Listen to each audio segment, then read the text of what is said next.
Bum alert, bum alert. Where's Crystal at? Where's my favorite moderator? I need them bum alerts. Bum alert, bum alert, bum alert. What up, my kids, maniacs? How y'all doing? That was a good game, UCLA, USC. Good game as in competitive for the two. Good in-state rivalry. Good crosstown, South LA, West LA rivalry. But not so good because no defenses really showed up. And there was a lot of choking in that game, too. But I got to say, DTR, I feel like this. And I feel like this in my heart. I feel like if I was on the sideline, on UCLA sideline, I believe they would have won the game. Let me tell you why. Because when UCLA came out 7-0 and DTR was celebrating, I would have said, hold on, bro. Game just started. You only got 7. Coach called your number. Quarterback sneak. Just calm down, play football. We got 3 quarters, almost a whole game to go. When they scored the second touchdown, I would have grabbed him and collared him up and said, DTR, it's a new game, bro. We still got a whole half and the rest of the first half. Calm down. The coach called your number again. You're getting a little too excited. You need to humble yourself because it's a lot of game to go and you're going to make some crucial mistakes if you're on your high horse. When they're up 21-0, DTR got 3 touchdowns. I would have popped him upside his head and said, calm down, bro. This is a big game. You need this game. Your team needs this game. The school needs this game. If you want to go to Vegas, calm your punk ass down, play football, focus on football. Instead, he threw 3 interceptions after that. Dude was too happy, man. He was too excited. Bro, you ain't done nothing yet. You're only scoring because the coach is calling your number, quarterback sneaks. It's not like you threw these touchdowns, the first 3. It's not like you had 45-yard runs for touchdowns. Charbonnet should have had them 3 touchdowns. But the coach liked you so much, and the coach wants you to be in the Heisman as a Heisman candidate and wants you to get to that next level. You should be thankful for that. You should be humble, son. Your parents, your coaches, your teammates should have told you to humble yourself. Because I can show you text messages. I was texting one of the mothers of one of the players and my cousin, and I was saying this when he scored the first touchdown, when he scored the second touchdown, and when he scored the third touchdown. Too much game to go, son. You guys were playing against a high-powered offense. This dude threw for over 500 yards on y'all, bro. You should not have been so excited so early in a big game like this. But anyway, that's enough of my rant. Good game. I enjoyed the game. Had a lot of USC and UCLA fans text me. Really enjoyed the game. Unfortunately, sometimes I just hate being right, but I was right on a lot of things that happened tonight. So more than likely, Oregon and USC will be playing in Las Vegas. What up, KP? We going to the game. What's up, KP? Man, I'm calling you out, man. What's up? USC and Oregon in Vegas? Are we going? But they got to play Notre Dame next week. Oh, of course they are. Of course they in the hunt. But you know. What's up, Rocky? You know I'm on live. What's going on? Oh, no, my bad, man. I didn't make a call to yourself. Yes, you did. You want a link, nigga? You want a link? No, what you doing? I'm on live. The game over. USC won by 3. Okay, good. Mm-hmm. No, nigga, I don't know what that shit. I just got the phone with number 1. And I threw the phone down your phone already. All right, I'll holler at you, bro. Hey, big dog. All right, later. Welcome, Mac Kids and Maniacs, new kevmacvideos subscribers, along with membership members and breadwinners. What's up? It's all good. I got Raiders ticks for free. Sale. KP, you still hustling on. The hustle don't stop. What up, Kev? Mac, JR from the Bay. What's up, my boy? Yeah, I've been getting a lot of good comments since last night. Couple apologies, people apologizing. Couple people saying that they misheard some of the things I said, made mistakes. So that's good. I've been asleep all day. What about y'all? What's up? What y'all been doing all day? My man said USC gonna sit there at number 5.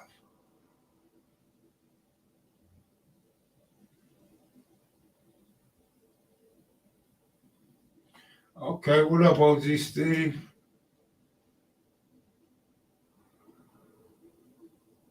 Ohio State in the building. All right, that's what's up. Big ups, Kev Mac. You're right about the game. Thank you. Appreciate that, man. Ain't nothing wrong with being right sometimes, right? Oh man, Crystal, you need to stop with them hearts for Rockhead. Rockhead ain't thinking about you, girl. Until you get under 350 pounds. Until you cut your toes off so your size 12s will be a size 9. Rockhead ain't thinking about your ass. I'm just joking, Crystal. Where's Shaniqua at? Let me get on Shaniqua tonight. Where's Shaniqua at? Come on, Shaniqua, step up in here. Where's Sir Uncle Buck at? Buck, I didn't even thank you last night for your super chats because I was waiting to jump on your ass last night, boy. Oh, we got a Bucks fan up in here. Go Bucks. Get the Wolver Queens in Columbus next Saturday. Can't wait. Okay. Better a Ohio State Buckeye than a Milwaukee Buck, right? But both of them good. I'm just playing with your Crystal, sweetheart. But you know Rockhead like them little. We don't even know what size you are. Like, what size of your corduroy house shoes you used to wear back in the day?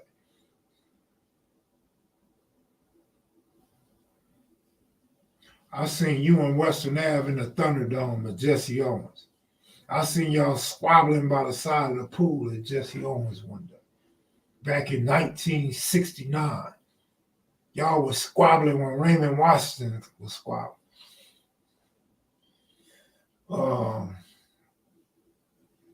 I just seen a funny ass video though. I just seen a hilarious video, man. I just seen Cowboy clowning Whack 100. I don't know who the guy was interviewing him. Some dude with 80 views, but the shit was hilarious. I thought that shit was so funny. If y'all know what I'm talking about, man, go check it out. That shit was hilarious.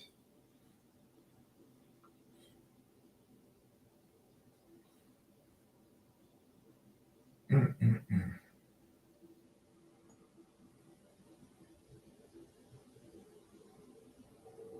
Oh, KP Video News, y'all. It's KP Video News, y'all. KP Video News, y'all. KP said he seen it. That was hilarious, huh, KP? Tell the truth. What? Let me see. He said Cowboy was. Hey, man, it's not often that I laugh at somebody's video, man, but he had me rolling, man. He said he had his ass jacked up. Damn, that was funny. And what y'all want to talk about, man? Y'all need cutes up in here so y'all can ask questions. So.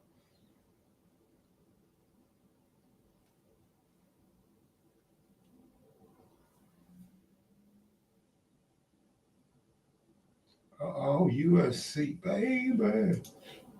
UCLA. UCLA, USC. SC, UCLA. kevmacvideos. kevmacvideos, y'all. I heard Shaniqua gave Space Ghost a good fight in 89. I wonder if he pulled her wig off. Shaniqua, you're getting clown. You better step up in here and defend yourself.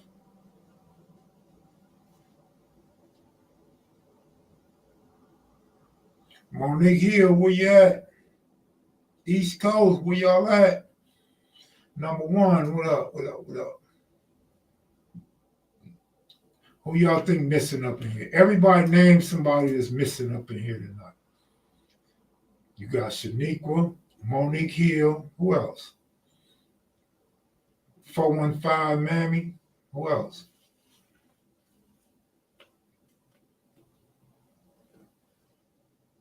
Reggie Owens. Who won? Buffalo, New York in the building. Okay, Buffalo, New York. USC Trojans won by 3. Henny Guy Slick missed 702. Town business. Support with the Prince. What's happening? CJ, just letting you know I'm in here. What up, CJ? What's up, homie? I seen you comment on one of the Roscoe videos. You said you miss Roscoe. We all miss Roscoe, man. They don't know, man. They don't know what type of guy Roscoe really was, man. You really had to know him to love and appreciate that dude, man.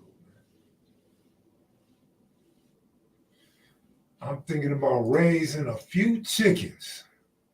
Is it different from pigeons? Yeah, chickens are different. Chickens are cleaner than pigeons. Chickens will run around your whole yard and clean your yard up for you. Like chickens are like gardeners. They're like animal gardeners. They're going to pick up all the little bullshit in your yard for you and shit. You can fight them, though.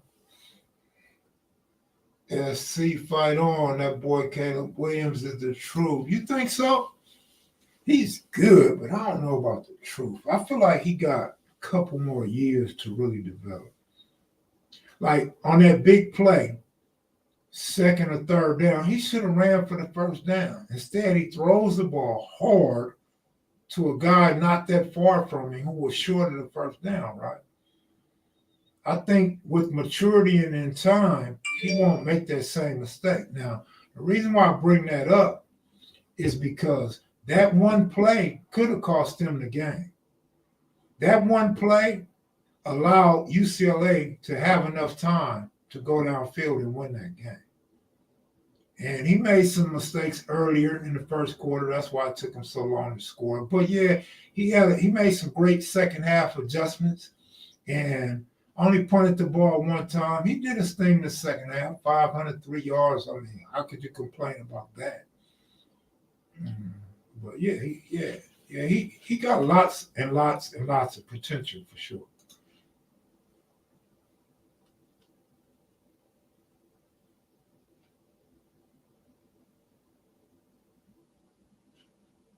Oh, man, I don't know. It could have went either way. USC offense was a lot more potent than UCLA's, but USC defense is actually very weak. It's actually a weak-ass defense. But so I don't know. I don't know if it should have been closer or not closer. I heard Western Ave was a cold hand. Babyface Luxor, don't do that. Wait for Western Ave to come up here and say that. I'm a Western Bruins over Trojans regardless. A West Sider.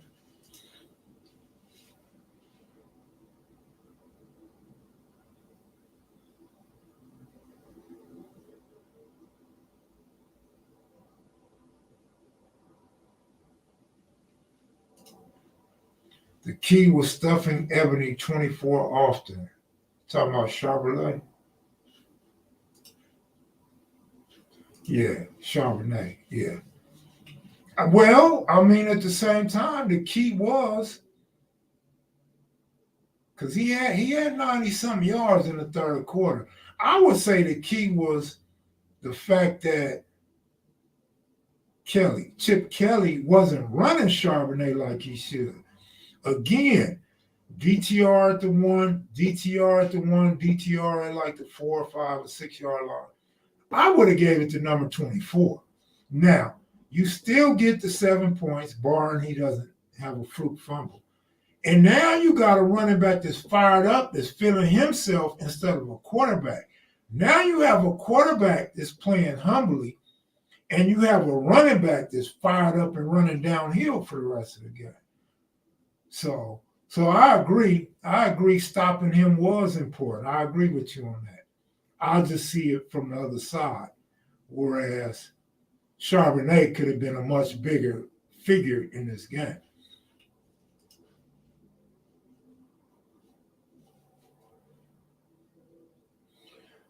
He's not Nick no more. He's not Crip Nick no more. What?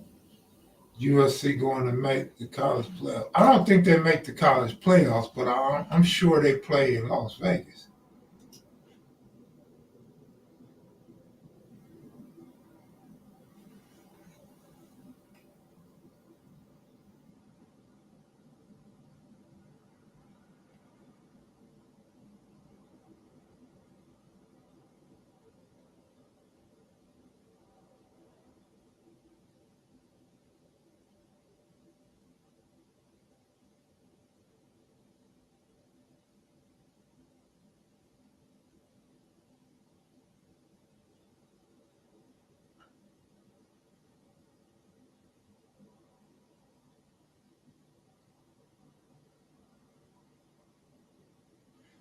So yeah, he only got 95 yards, so that was below 100. He had 19 carries, so he had a nice amount of carries. However, he averaged 5 yards per carry. Once again, you run him from the one, you run him from the one again, and you run him for the 4, 5, 6, wherever that touchdown was from. Guess what? He's fired up, and he has 100 yards. You see what I'm saying? So, I agree with you. I'm just seeing it from the other side. I'm seeing the light on the other side.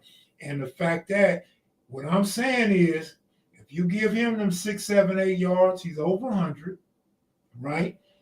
He still has his 5 yards per carry. 5 yards per carry is pretty damn good, especially when you're playing against a team with no defense that can't stop the run. And again, you have a guy that's confident and ready to go. This is a big game for him. You know what I'm saying? But I'm going to quit saying it because it's basically hypothetical at this point.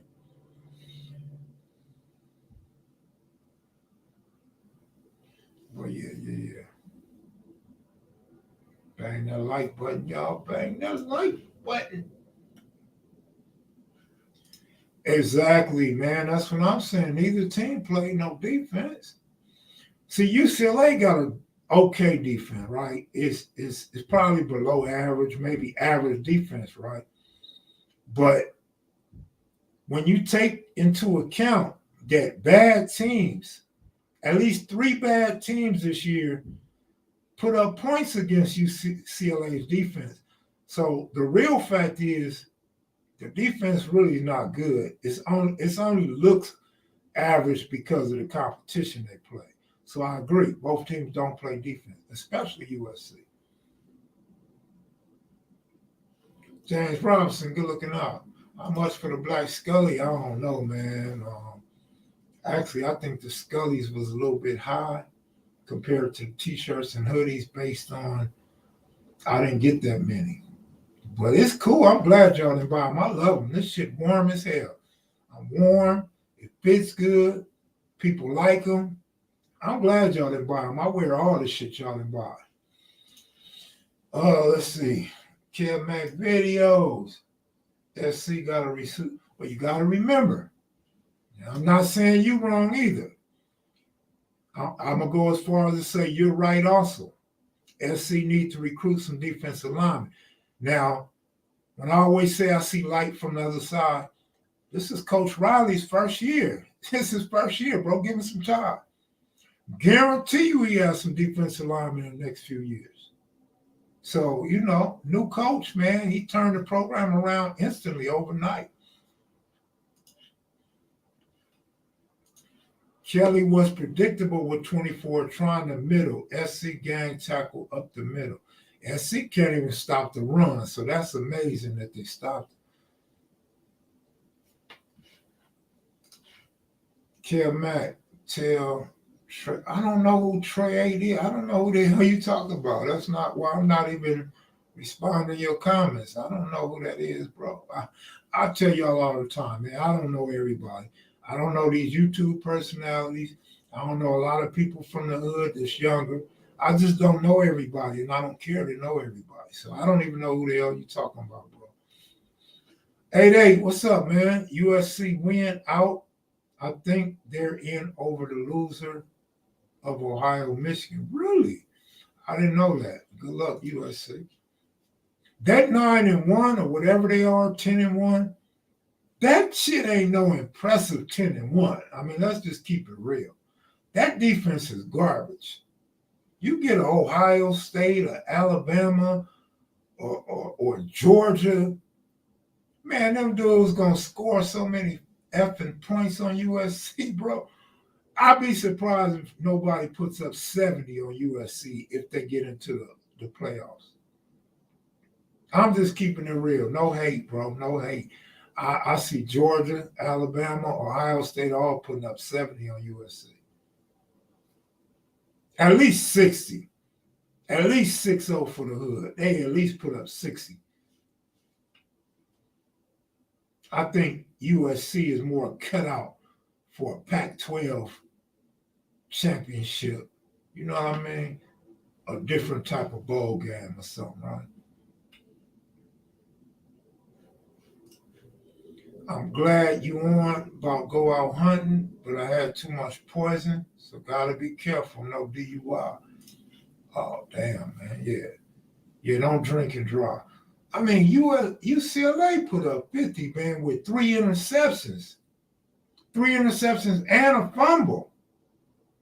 That's 4 turnovers. That fumble was inside the red zone. So imagine going up against one of them teams, man. Bro. 50? Yeah, 50 automatically.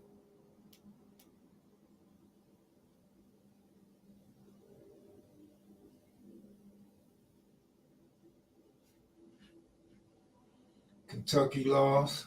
Kentucky basketball.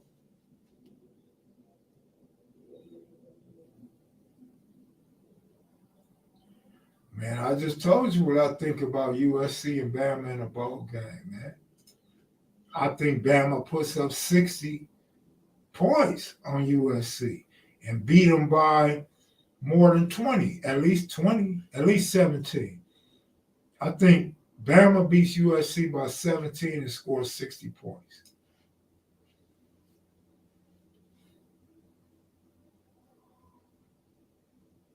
And I don't feel good saying that. You feel me? I'm not hating on SC. I love SC and UCLA. I just don't like their. I think both of them are a little bit overrated this season. I don't think neither one of them defense is good enough to be talking about them beating Alabama or Georgia type team right now. Georgia might score 70 on them. Hold on 1 second. I gotta send a link to somebody. Damn, I can't see for shit, but I'm gonna try. Man, and YouTube is tripping, man. YouTube is blocking all my monetization, man. I don't know why they're doing me like that. They shot down 2 or 2 pretty Kennies, and they shot down my last 2 lives. And then they shot down an older live where I played my own music. I contested it, and they still denied me. I think YouTube keys in when you say YouTube. I think they automatically check to see what you're talking about.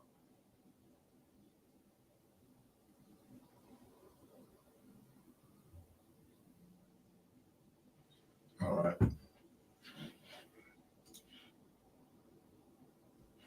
My man said, great win. Yep, they hating for sure, bro. Without question, they hate. What you think about the Vols? Do you think they can beat the Bulldogs in the SEC championship? Great question. I think Tennessee really is good. I think Tennessee is a really, really good team. Can they beat Georgia? Possibly. Very, very possibly. That's a good game right there. I couldn't even tell you who I think would win that game. I would have to do some homework before I actually choose one.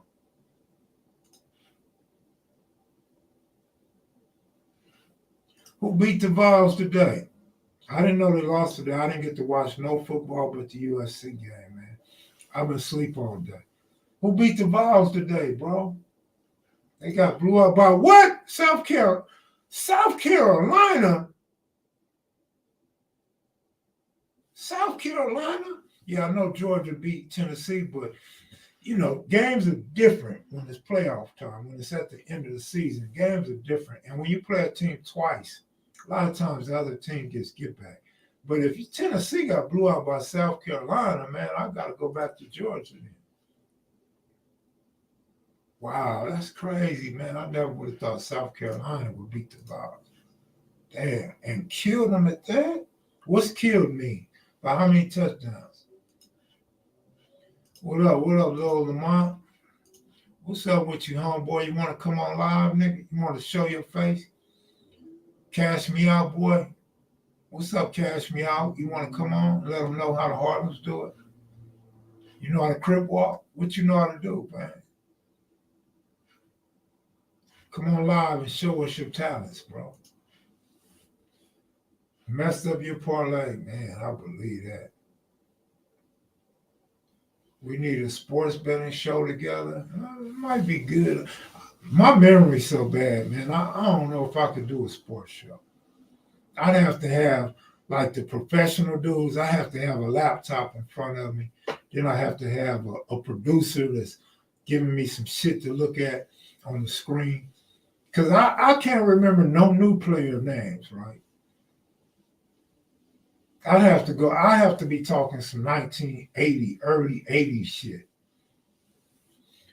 63. What? By 25? Oh my goodness. Oh, that's bad, homie. That's bad. You got the flu. Yeah, you sick, nigga, because you dissing blue, nigga. Don't nobody get the flu around here, nigga. You got the crip in bed, nigga, chilling. Like, you don't get no flu, nigga. What the hell you talking about? Yeah, you sick, nigga. Take your ass to sleep. OG, as your sports TV color analyst. TV color analyst?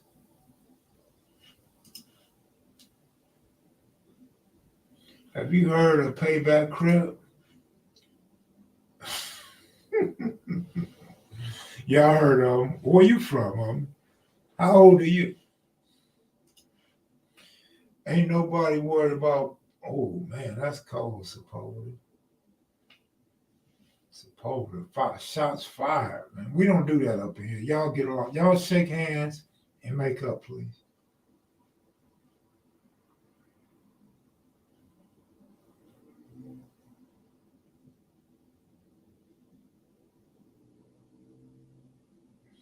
Man, y'all wild bunch, boy.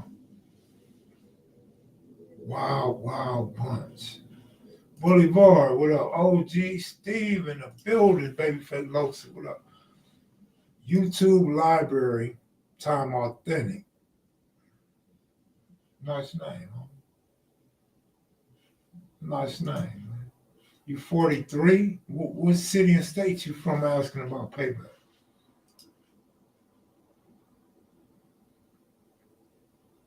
Oh, okay, Charger Dodger. Got you. But if Oregon lose, Cutes get money. Oh shit! If Oregon lose, Cutes gets money. All right, Cutes, you hear that? Cutes doing flips in that old locker room right now. Cutes up under a bus fixing brakes, cheering right now. Like he ready to quit his job right now. He can't wait till Oregon play. Oh, you from Gardena? You asking about payback? Man, come on, man. We don't ask simple questions like that. They say you from Idaho. What up, Kev? You and Big U equal, or is he your big homie?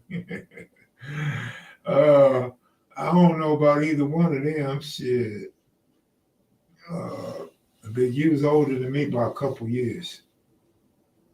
Big U probably got 100 more fights than me. Probably got about 80 more knockouts than me. Let's see. You from Gardena and don't know about Payback?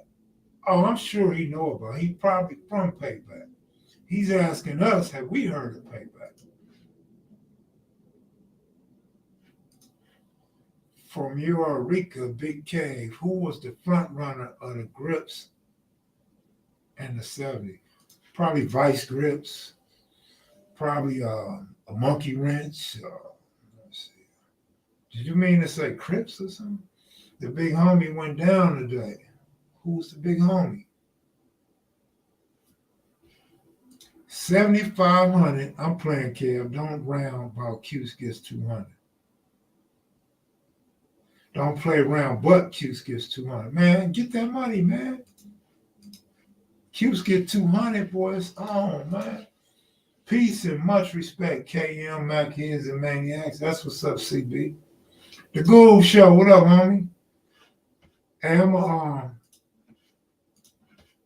put this link in here, man, for KP. Because I don't know if it went through on the phone.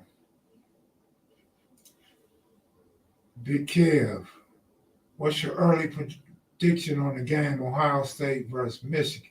Oh, you one of them that don't use the M, huh? Oh, okay. How do you pronounce Michigan with no M, though? Michigan? I'll take the Bucks to cover. We win by 14 plus. Go Bucks. Hey, man. Them type of questions, I got to do my homework. To your memory, who was the top 3 front runners of the Crips? I knew you was talking about the Crips in the 70s. Man, I don't know, man. Are the Crips? I mean, I don't know, man. Are we talking about individual sets or sections? Because you got a lot, man. You know, you got Santana Block, you got Nutty Block, you got Grape Street, you got East Coast, you got 60s, you got Hoovers, you got H-Track Gangsters, right? And that's not naming everybody. You got to remember the 9-0s was putting it down in the late 70s. I mean, it's just too many, bro. I mean, everybody did that thing. Everybody contributed to genocide. Everybody killed another black man from another hood. Everybody that threw their lives away for 25, 30, 40 years. I don't know, man. That's kind of hard. Respect Mac is and Maniacs. Kev, your merch is gone.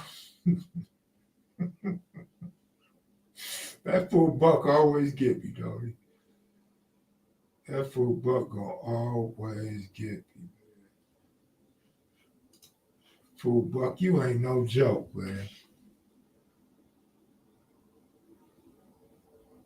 Yeah, I can't see KP. Let me try it again, man. Like I put the link in the comment section for you, man. Let me see. HTTPS StreamYard.com/ Buck, you a cold piece of work. That looks like a B and a 2 to me. YWHP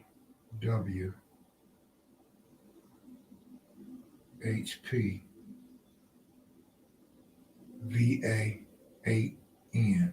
That's what it looked like to me, KP. There you go. All right, got you. All right, now what was we saying? What up, Kev? Shout out all the way from South Bend, Indiana. I love the true stories and the interviews. The way y'all bang is like the way we bang is like the way you bang. Ball game, you jumping links, homie. Man, I didn't know what was going on, man. They kept telling me to sign in. So when I signed in, it went to my StreamYard page. No, I gave you the wrong link. What up, ball game? What's up, Mac? How you doing, big homie? I'm all right, bro. Yes. It's good to see you, man. Thanks for bringing me on, man. Oh yeah. What's the deal, KP? I see you rocking them Bruins, man. Yeah, man, I'm gonna rock with them, man. Hey, we lost by 3, but we lost. But hey, I'm still rolling with them.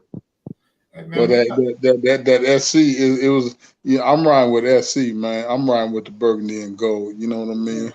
I And feel you. I feel you. yeah, Yeah. well, it's just a history thing here in San Diego. A lot of the homeboys, you know what I'm saying, that went to Jock Jones, you know what I mean, Reggie. A lot of homeboys from San Diego attended SC, and my son actually was accepted there, but he ended up going to St. Mary's up in the Bay Area, and I'm glad that he did. But we riding with SC, but much respect to both for the Oh universities. yeah. Yeah. Yeah, it was a good game. That was probably one of the best college games I've seen in a long time. You know. well, that's what I had. I was struggling with. It was a good game, but was it a well played game? No, KP. That part. Yeah. It was mistakes made. It was definitely mistakes made, man. You know, what can I say, man? You know, hey, these kids, they still kids, man. You know, and I think a lot of times people forget that, you know, that these are still kids, man, and they still learning. You know, but coach, on the coach's tip, coaches don't have no excuses though. You know. Well, I give the boy, what's his name, Chip Kelly, credit for halftime. He said he made a mistake on trying to ice the kicker. Yeah. Oh, Yeah. Would yeah, have hit okay. the tie game. Yeah. But old Chip trying to do like the pros and ice the kicker. Kicker said, "Oh, I didn't have enough power. Let me kick that ball harder next time." Yeah, man. You still had half a game left, man. I mean, you know, I don't know, man. You know, I just enjoy watching it. You know, I really was kind of caught up in it anyway, man, because my girl, you know, she graduated from UCLA, so I guess I'm kind of stuck on that one. You know. Well, in my family, it was always a rivalry. We would get together on game day because my uncle and I had aunts and shit that graduated from USC. But moms, my pops went there, he didn't graduate. Aunties, then my sister, they all went to UCLA. So when I was a kid, we went to UCLA basketball games at Pauley Pavilion, and we went to Trojan games at the Coliseum. Okay. So if you're following along, I'm UCLA basketball, I'm USC football. Because Yeah, I feel the games I went to as a kid, you know what I mean? Yeah. But the loop is this. My ex-girlfriend, so there's this kid that I practically raised for like 4 years and put him in football and would mentor him and tell him, you know, just stay down. Like he didn't want to play football. Then he gets hit in practice. He cries and says, he don't want to play. I said, no. I said, this is what you do. This is what you do, son. You put your helmet on, you go back out there and you hit him hard like he hit you. Yeah. He went out there, he hit back. He said, oh, I like this game. Now, here he is, a senior, starting on defense for UCLA. I'm not going to say his name because I don't know if she got a man or if his father watches this channel. But so I kind of was hoping he did good, but I knew USC was a little too much for him.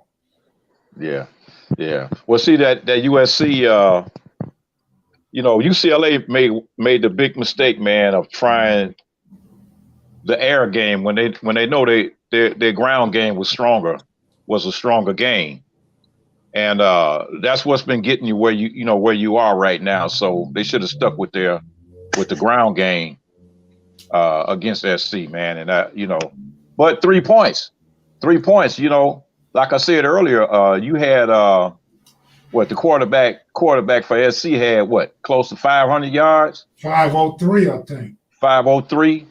You know, and they only won by 3 points. Come on, man. Well, what happened? This is the thing, is that I think that SC needs to really revisit their defensive scheme, because there's no way, you know, with the offense, with the USC offense, with the USC offense performing the way that they did, and the defense performing the way that they did, you dig what I'm saying? I would think going into the off season right now, and they getting real. How many games? How many weeks are left? I think it's just one. Yeah, it should be, because this is usually this rivalry game is usually close to the last game of the Close to season. the last game, so there's about maybe one or two games left. Yeah, 1 or 2 left. Yeah, I think USC just got Notre Dame left. They got Notre Dame left. So I'm thinking right now is where we as a coaching staff, we right now it's time to start crossing our T's and dotting our I's, especially from what we've seen through the rest of the season. But I still think that USC really should have won that game by a larger margin. So I do agree with what you're saying, big bro. Is that and Kev Mack? I try to keep up with Kev Mack because Kev Mack is so sharp with knowing what's going on with these particular teams over the years. And my thing is that I thought that SC was going to really actually have a better showing than what they did tonight. Is that fair to say? Yeah, that's fair. That's really fair. And like I said, for you talking about 350 yards as a quarterback for SC. I mean, for UCLA, 500 yards for the quarterback. That's like a one-sided situation as far as the yardage goes on that the quarterbacks came up with. SC should have had way more points than that, but then you still got 3 points, but then you had 3 interceptions. So what? I don't know, man. Don't forget that fumble in the red zone. Fumble also. That fumble in the red zone really hurt him. But I think that the little brother from UCLA, I still think that he's going to be a good. What's his name? DTR. Two last names. Yeah. I don't keep up with them cats with 2 last names. Yeah. Dorian Thompson Robinson. Yeah. There you go. Right. And he was hurt. He was hurt. He was hurt also. He was hurt. Yeah, he was hurt. That's what you guys just said. I was about to say, I understand that your brother suffered an injury and that he wasn't 100%. I was going to say that. So But he still did good. He still played good, even though he was hurt. But the thing is, it's the turnover still that killed him. Right. Turnovers killed him. You can't win the game. You cannot win a game, especially a game on this particular level. You know what I'm saying, with the tournaments that they had. Me myself, last night we just here in San Diego, we just come off a real big win. Lincoln High School, my alma mater. Terrell Davis, Marcus Allen, Patrick Newman. Myself in baseball. Keith Mitchell, so many people that I can name. We won the CIF last night, and we were down 21-9. It was a great comeback. The thing is, I just think that UCLA and USC, they have to do something with their defensive schemes because both sides was able to score on each side. Right. I'm a defensive guy, so. I just think something needs to happen on the defensive side of both of those squads. Well, absolutely, but I don't know if you joined when this live started, but I was saying that we got to remember this is Coach Riley's first year. Okay. So when he gets to recruiting, I'm sure he's going to realize he needs some linebackers and cornerbacks. Okay. Yeah. Chip Kelly been there, these dudes' whole 4-year career, 5-year career. So he don't have no excuse. But Chip Kelly never been a defensive coach. Okay. Right. Well, I mean, you can see that. I mean, that was so obvious, though, man. It was really obvious tonight. Well, this was a rivalry game. You know how it goes. Yeah. They play a lot harder. My thing is that I'm being taught something because I normally don't follow UCLA. I do. I follow USC first. You know what I'm saying? And then some of the other colleges around, of course, are around. But I didn't know that, Kev. So right on for putting me up on that because I wasn't aware of that. Yeah. So what happened? Do either of y'all know what happened with the that little situation where they're supposed to be jumping over to another conference SC and UCLA. So I think somebody told me something today about they put it on hold or something. I About haven't trying heard to make that anything move. about USC, but I heard there was like some lawsuits. They trying to block UCLA from leaving. Wow, Yeah, they but trying to block one school, but not the other one. Okay. No, I'm yeah, not but saying they're not blocking USC. I just haven't heard nothing. All right, right. and the thing, but you know, I don't. Why? Where will UCLA go though? I mean, what conference would what I think conference they would they both go was. to? I think they both was trying to go to the Big 12, wasn't Yeah, yeah. The Big they? 12. Okay, Yeah, okay. yeah, yeah. So I But mean, what would that, what that's would gonna that? make them have to travel. Gonna make them have to travel. To the Midwest. A Pretty majority of much. the season? Yeah. Yeah, yeah. So Malik said in 2 years. 2 years. Yeah. But I mean, I just heard this recently, like yesterday or today, about them trying to block them from going. Yeah, I seen them. They did like 30 minutes about it last week. Oh, Yeah, okay. but they trying to block them from going because UCLA and USC, you know what I'm saying, is really the hub of that, and you know, along with Exactly. they the Exactly. hub of that Pac-12. conference. So Yeah. why, you know, so why you know, so and why would they want to leave? And then if USC and UCLA leave, you understand what I'm saying, the pack, you dig what I'm saying, and all the rest of the teams should follow suit, and they should just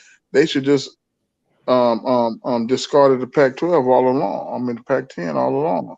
Yeah. I don't, you know what I'm saying? You know, and then just put all the other teams, you know, and where'd you say the Big 12? You said that's where they want to go.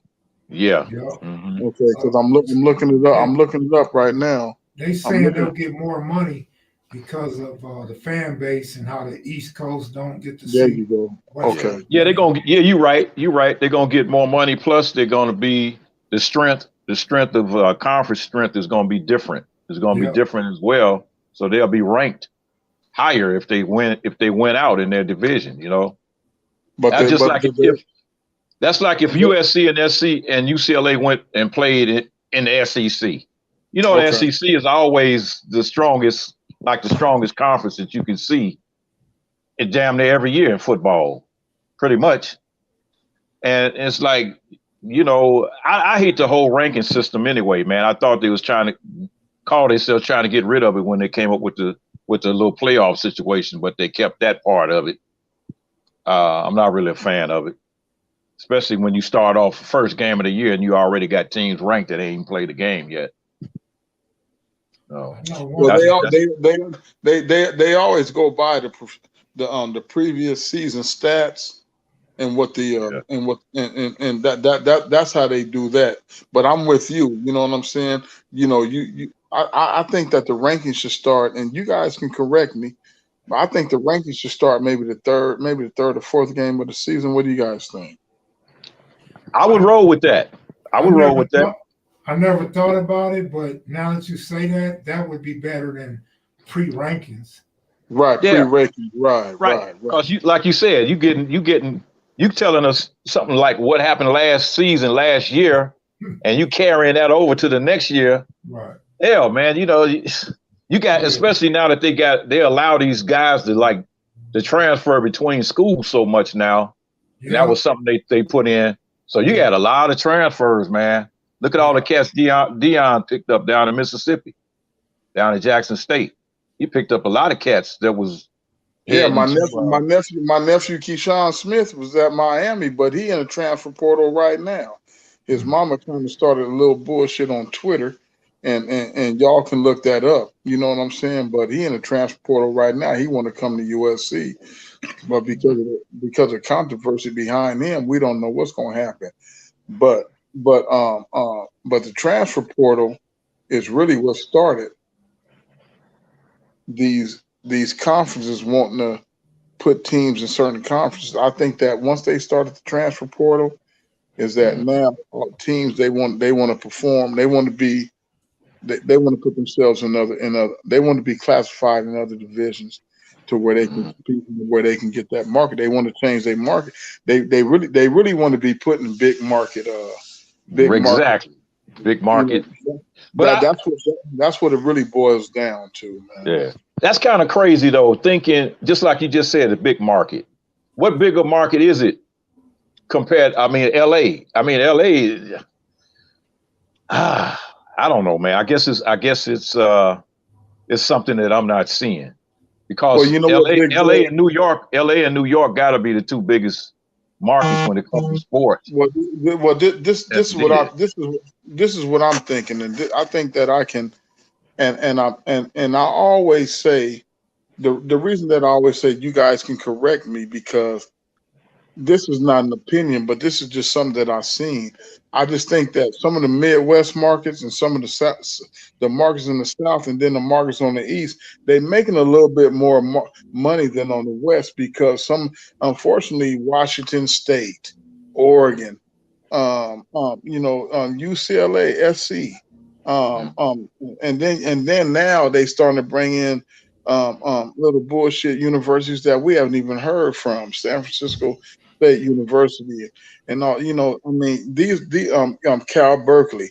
These are Cal Berkeley is a school that has always been able to compete from a market standpoint when it comes to views and this particular conference. But unfortunately, the West side, the conference is a little weak. The only thing we really do have is SC and UCLA. And then in basketball, we got Gonzaga, we got St. Mary's, we got and then in baseball, we got Pepperdine, we got Fullerton, we got San Francisco State. We got, so the market really here in California right now is kind of boo-boo. That I hate to say that because I'm from the West Side. I represent California, but that's just my opinion. You guys can correct me on that. Hey, ball game, I gotta give it to you. You mentioned baseball and you mentioned some of the lower schools. I gotta give you props on knowing all your sports, man. Hey, but here's the thing, KP. Out of the top 20 schools that have revenue in football, you only got one Pac-12. That's Washington. You only got one. Yeah. That right? Washington. That's it. Okay. So okay. Yeah. That whole what is that? The Midwest in the East. Yeah. Well, I agree with you. What you're saying, because I after I made the comment, I thought about, I was thinking on a professional level, when you talk about the market share, but on a college level, you have, is that a snake? Ohio It sounds like a rattlesnake. Okay. Yeah, you got all this down south, like Texas, the state of Texas, man. Yeah. Look, my cousins, when I went down south to visit them, and I was asking, they was talking about one of our relatives was playing ball. So I immediately thought basketball, and they looked at me like I was crazy because, see, down south, man, football is king. In Texas, football is king. Oklahoma, football is king. They got stadiums, college stadiums that are bigger than pro stadiums that hold 100,000 plus. In some of them stadiums down in Arkansas and Alabama and Georgia and all the places. I saw that at LSU, Mississippi State, LSU, Tennessee. I saw that on Memphis. I've been blessed able to see that. But go ahead, big bro. I'm listening. No, I'm just saying. I was off base when I mentioned that big market thing. Like I said, I was thinking in the pro terms, as far as like Auburn. Yeah, Auburn. Yeah, all those schools are huge, and that's because there's nothing else there. You figure you down in Mississippi, ain't nothing else there. So it's like, everybody's gonna show up to the game. Those games be huge. The whole county show up. I mean, counties, not just that particular county, counties. You talking about 100,000 people showing up to a game. What this brand new stadium they just built here in Vegas, what it hold, about 60,000, something like that. Yeah. Hell, the Rose Bowl hold 90 something thousand people, and that's an old stadium. Yeah. So the college thing is on a whole different level, man. It's depending on where you at, especially if it ain't nothing else there. And There ain't nothing else there. they come down there to see the bands too.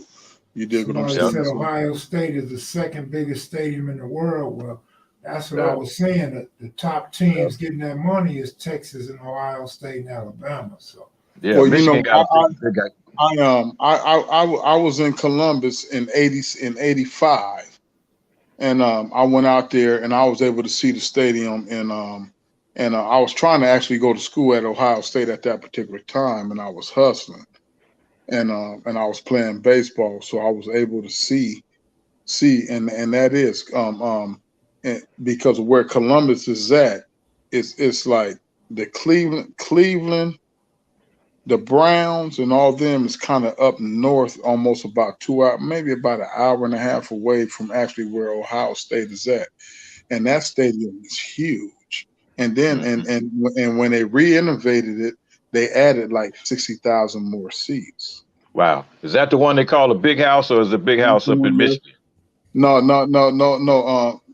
Well, I don't know if they call that. I don't know if they call the stadium in Columbus the big house. But I do know that they added 60,000 more seats to where they literally the capacity in that stadium is like 68,000. Oh, my phone's trying to walk away from me here. Yeah, you know what though? Like I said, man, those cities. What did I do?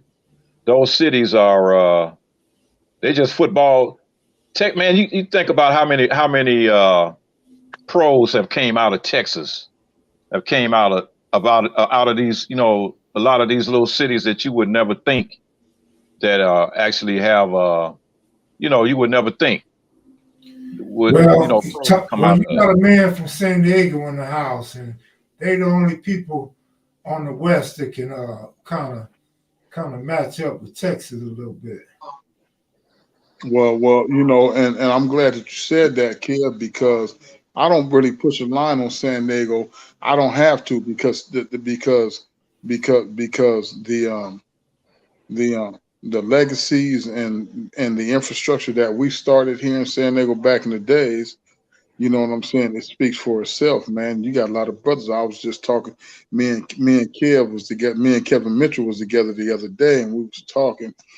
And I played for Kevin with the Sonoma. I played first base, and I switched here, and I played first base and right field for Kevin when he was a manager up in Sonoma County in '88. And we were talking about how San Diego has really been able to compete not only with a lot of the cities in Texas, but a lot of the cities in Florida. Not only that, you know what I'm saying? We got to still give props to LA when it comes to basketball, because LA has been able to produce not only a lot of baseball players, and we hear the stories from Caminetta Park, all these, why these parks are named Caminetta, why these parks are named this. You know what I'm saying? LA and San Diego has a dual reputation for producing some hella athletes that's come out of these particular cities. Oh And yeah, we've been yeah. You got a lot of athletes, man. A you lot. damn right. You Yeah, damn right. And we've been able to yeah, compete. We've been able yeah. to compete with Texas, with Florida, and all the rest of these motherfuckers. And then San Diego, we got 3 NFL MVPs, Super Bowl MVPs. You know what I'm saying? And we got we also got from here in San Diego, we got like 9 silver sluggers. One thing that I'm really proud about is our baseball history here that a lot of people don't talk about. Right, right. Well, LA's baseball history has changed. Uh, Well, you because got I to think mean, of it. the You got baseball, to think, the teams you're gonna get, the players you're gonna get now in the LA area coming from the Valley. That's where you're getting a lot of your players now from the city of LA. Uh, I don't really know, man. Not since Strawberry and Ellis Valentine and all them cats came out, and they came yeah, out but of Crenshaw. But big bro, but they talking about this year with the Astros and the Phillies. They said that even though the brothers who did play in the World Series, they were all from Dominican countries, man. Exactly. They They, was all they, from other they, places, other they was countries. all from, they was all that, you know, they was, even though they were brothers, they were all, there was not one brother Not one. from the United Not one. States that played Not in a the, single one. and this is the first time in the history of baseball that has happened. So what is that saying about our communities and how we push a line on Right. that particular sport? Right. Everybody want to push a line on Right. baseball. I mean, excuse me, on football and Football and basketball. basketball. Yep. You They know, but they put it ain't on no, football and basketball because those are two flashy sports. A lot of the younger generation don't. They, I mean, if you go to the park in the hood now, I don't care whether it's here in Vegas or LA, you're gonna see people in the park playing soccer. That's what you're gonna see. You're not gonna see baseball. You'll see them playing football. You'll see them in the gym playing basketball. But they're not pushing baseball in the hood no more, man. They just not doing it. I, you Hey, know, I well, was you know when I what? was younger, we Yeah. played all the time. We played baseball all the time. It's just Yes, sir. not Yeah, there. yeah, yeah. But you know what, big bro, we're about to change that because some of us are starting about to. I'm about to push that in there. They call me. They don't call me the ball game for nothing. You know, I was a hell of a football player, but my first sport was baseball, man. And I just think that I think that a lot of I think it's time to start pushing that narrative. And I think that if we push the narrative, I think that we'll be able to get some parents to buy into it, you know, Right, right. because we as a community done got we done got away from encouraging our kids to play baseball. They just not playing base. They not playing baseball because they don't want to. They playing baseball is because the parents is pushing basketball and all these other things. Like right now, I think, you know, Kev, if you don't mind me to say this, I think that right now we need to start pushing, you know, we need to start pushing some of these kids to start thinking about becoming a councilman and political you leaders. two You know got what I'm him. saying? Kind of You faded know, out. I think we need to start developing these type of clubs. You know, who Yeah. wants to be a lawyer? You know what I'm saying? Yeah, Mhm. Right, Who wants to sit on the council? yeah. You know what I'm right. Who wants saying? to Who be a wants to be doctor? a county administrator? Because Right, right right. now, black people, we getting away from these particular professions, Yeah. and Yeah. these Hispanics and all these others is starting to outpace us in Right. these particular in these particular occupations. And now they Yeah. able We to need push their business. agenda. You know, it's We the need same thing with baseball. business. Ain't nobody pushing a line on Yeah. baseball right now, We need man. business Well, And owners, the shit man. We hurts need. my heart. well, You dig Yeah, what it I'm hold, hurts. saying? You know, Yeah. so you know, hold up. we got to put it out there. Hey, man, check this out. And this is what I tell young brothers. I want to play football. I want to play basketball. I say, hey, but damn, if you can stick, you dig what I'm saying? If you can get a hit, you know, if you can average one hit out of every 6 or 7 at bats, you dig what I'm saying, and play defense, man, you know, so you might get an organization that's willing to probably give you 150, $200,000 over the course of 10, maybe 7, 8 years. You know, you be able to take care of your family and other people's around you for the rest of your lives. You might not necessarily get that contract in football. You're gonna get that contract in basketball, but then basketball, there's a limited amount of seats on the bench. All right, Hmm. let me jump in real quick, y'all, You know what before I'm we saying? So I've been get pushing off. a line about, you know, my son about to graduate with his master's degree. He only 23 years old. You know, That's and great. he's like, That's Dad, great. well, maybe I should go into the Air Force. You know, I'm starting to push a line on these kids to do something other than sports. We're gonna always talk about it.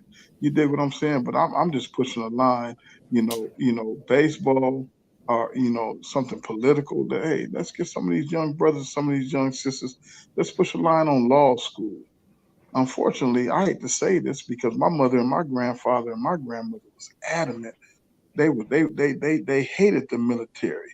But let's start pushing line on some of these kids to go in the military and put themselves in a position where they can become self-sufficient. Let me tell you why, man. Because these others, these Browns, these Orientals, these white people, they all pushing a line. You know what I'm saying? Biden them brought all these goddamn Ukraine. I don't went on a rant.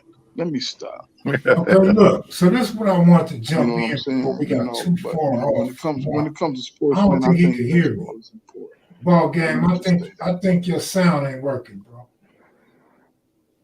Ball game. Can you hear me? All right. Well, Hello? anyway, Can this y'all is hear what I me? want to say, KP. All I can't right. hear you, Mac. When y'all talked about not playing baseball, I absolutely agree with that. I mean, that's obvious, and anybody disagrees, something wrong with them. But let I me can't throw hear you. this in because a lot of people don't know. But back in July, for the first time on this earth ever, the top 5 draft picks in baseball were black. 4 of the 5 was black. Right here from the States. Before. So we got a generation of blacks coming up right now that's trying to make that transition back to playing baseball. Well, hell, they should. Look at the salaries, man. You got cats. Mookie Betts got a $400 million salary Everybody ain't as good contract. as Mookie Betts, You though. see what I'm saying? And So that's our if problem, KP. Not to cut you off, but this is our problem. When you see Mookie Betts, you see a model class citizen. You see a dude out there having fun. He's smiling. He's clapping. Right. He's up on the steps watching the game. He's learning. Bro goes home and he deals with rappers. He deals with hip hop. He go out, he go bowling. You know what I'm saying? He's a real brother, but you don't have to act like no ignorant fool just because you're getting money and you're in front of a camera. You know what I mean? So not to cut you off, but everybody don't act like a Mookie Betts. They don't represent our culture like Mookie Betts does. Right. I agree with that. I mean, and it's really sad, man, when you think about how cats get this big money and they give this money back. They give the money back with their foolish actions. It's like, okay, why do I need a $750,000 watch? Why do I need a $30 million mansion when I just got a $5 million contract? You see what I'm saying? You giving your money away before you even get it in your hand. Mm-hmm. And that's that, then you got the cats, man, I hate this, like the situation with Takeoff that just happened. It's like, now they did the right thing. They did the right thing. We're gonna rent this bowling alley out so we can have our little bowling party or whatever. But at the same time, your security should have been filtering everybody out to make sure nobody came up in there with no gats. That never should have been allowed. But we have to understand, man, it's time for us to tone it down, take it down a few notches when it comes to the foolishness. And we have to surround ourselves with people that have enough education and enough brains to deal with the money. You can go all the way back to Mike Vick.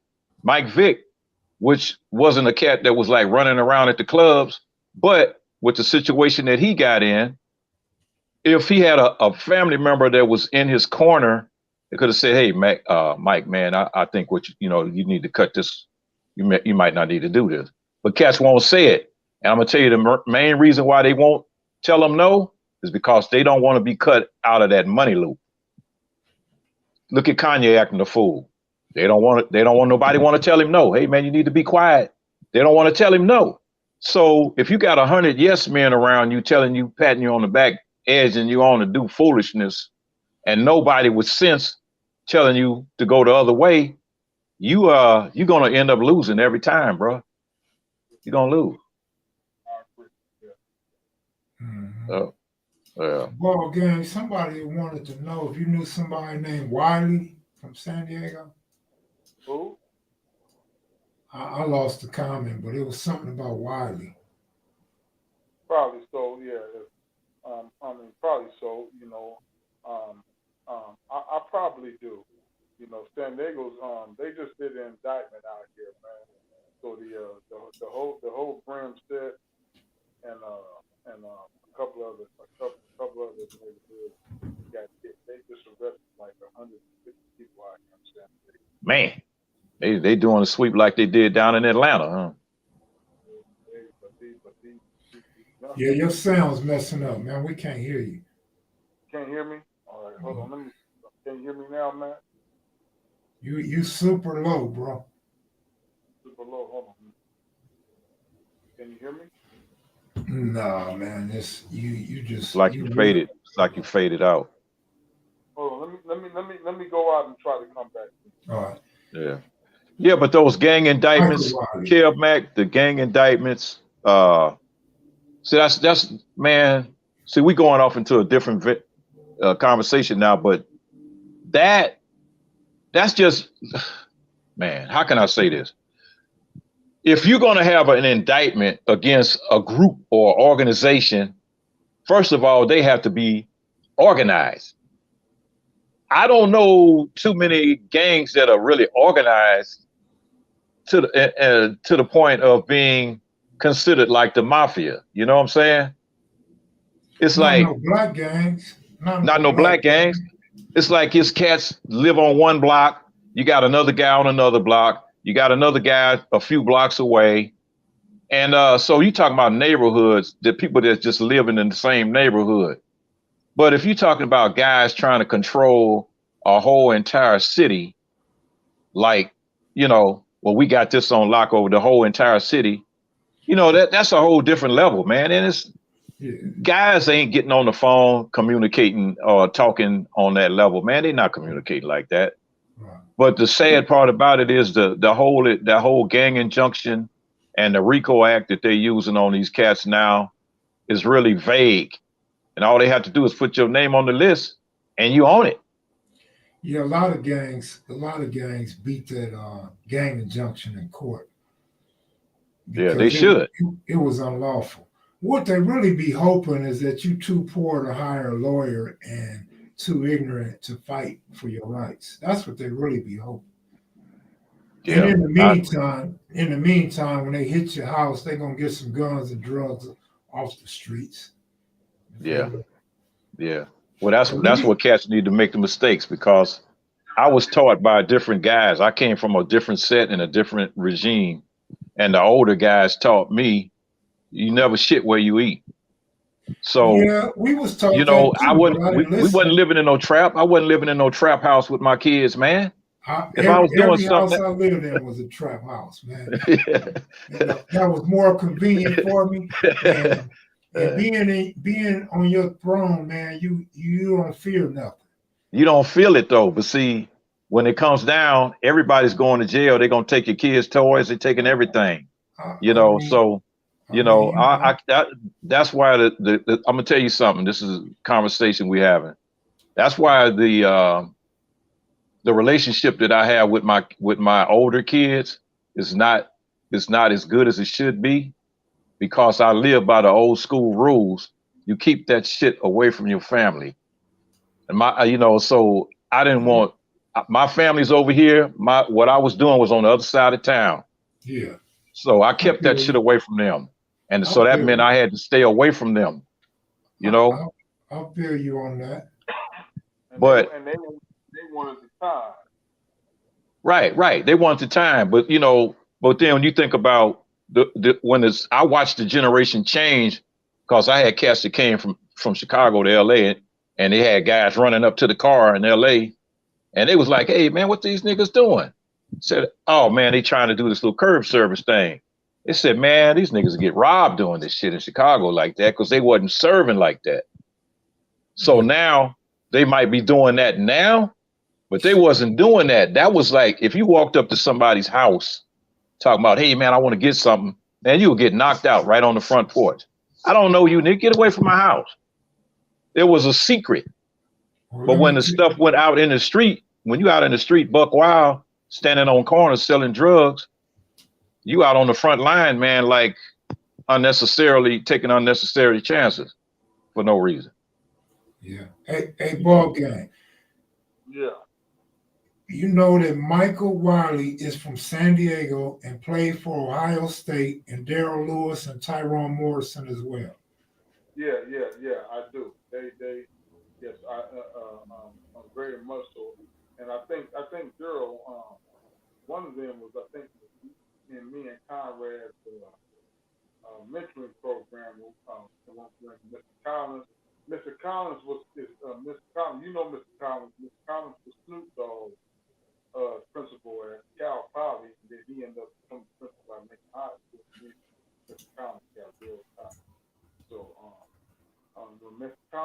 down here from Long Beach, it kind of reshaped my school, Lincoln High School, at that time. Yeah, so yeah, I do. I can't see the chat because I'm on the phone, so I can't see the chat. Yeah. Yeah, Wow. we couldn't really hear you, but what you got to say, KP? Oh no. Yeah. What you got? Do you have your speakerphone on? Yeah, that might be it. Hold on, let me see. Yeah, there you go. There you go, right there. You sound a I lot think better he- now. I think Yeah. he's just far away from Yeah. his phone. Yeah, say something. Say something now. You sound a lot Can, better. can you guys hear me now? Kev, Yeah. can Oh you? yeah. There you Yeah. go. There you go. There you go. Yeah. Okay. Yeah, I did. I had the Bluetooth. So they, yeah, big bro, you're right. I had the Bluetooth speaker on, so that's why y'all couldn't hear me. Kev, Okay. what was the question you was asking me? Kev, what was you asking me? Big? About Michael Wiley, did you know he's from San Diego? Yeah, And, yeah, played for yeah. Ohio State. Yeah, well, Michael Wiley is from San Diego, I forget his mother's name, but then you got Chris Olave that's playing for the Saints right now.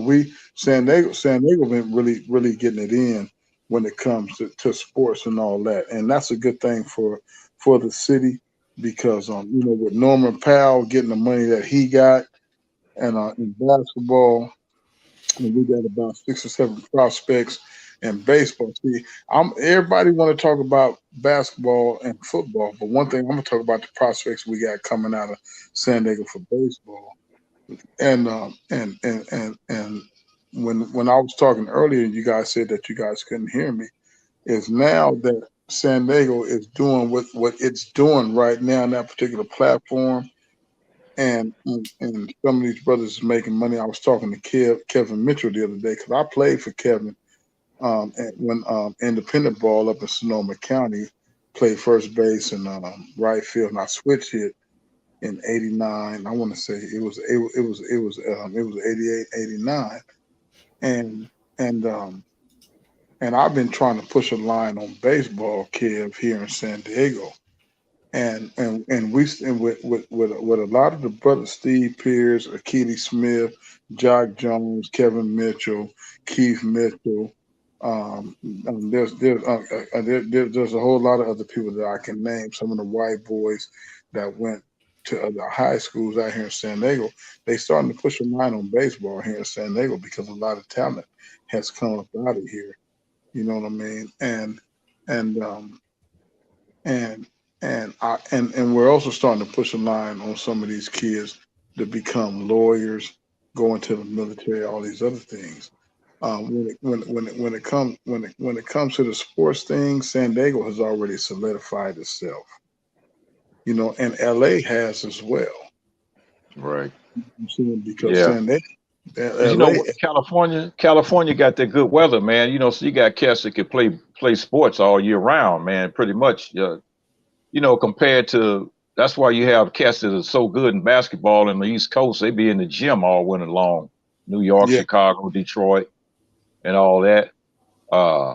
My grandson is down and playing football down in Florida. I mean, not in Florida, in Arizona. Over in AZ, they got some pretty strong programs in Arizona. But I'm telling you, man, we need a lot of things, man. But one thing that I've been pushing to my kids is to own their own businesses. Get your own business. Don't work for other people, man. Make enough money working for somebody else till you can work for yourself. And that's one thing I think we need to be pushing, along with what you're talking about. I'm not taking nothing away from what you're saying, but we need to get back to ownership, man. Because I remember the ownership when I first moved to LA. Black people own businesses from Central all the way to La Brea, man, from Pico all the way to the Rosecrans. Black owned businesses, gas stations, liquor stores, the whole 9 yards. All that shit is gone. It's gone. And it's other people in the hood sucking all the money out of the hood. So the hood look like a bomb dropped on it because you're not recycling those dollars, man. We got to get back to ownership, brother. ownership of And our, that and that's our and home. that and that's and that's been one of the biggest obstacles to the Black community, is because we don't own anything. And then when we do, like here in San Diego, yeah, I know a lot of my homies inherited homes that their grandparents, their parents, they were paid off, and and they would sell the houses. Just why are you selling your legacy just to get some Yeah, money? I mean, everything that you're saying is just, I just sit back and I think about it, like, damn, you got a lot of brothers and sisters that really done messed off, what I'm saying, their foundations. And then you got these white people and you got these brown people, you got these others that are coming in, buying these homes that we grew up in all our lives, and now these people own them, and you can't even go back and visit the house or even look at the house because you done sold the house.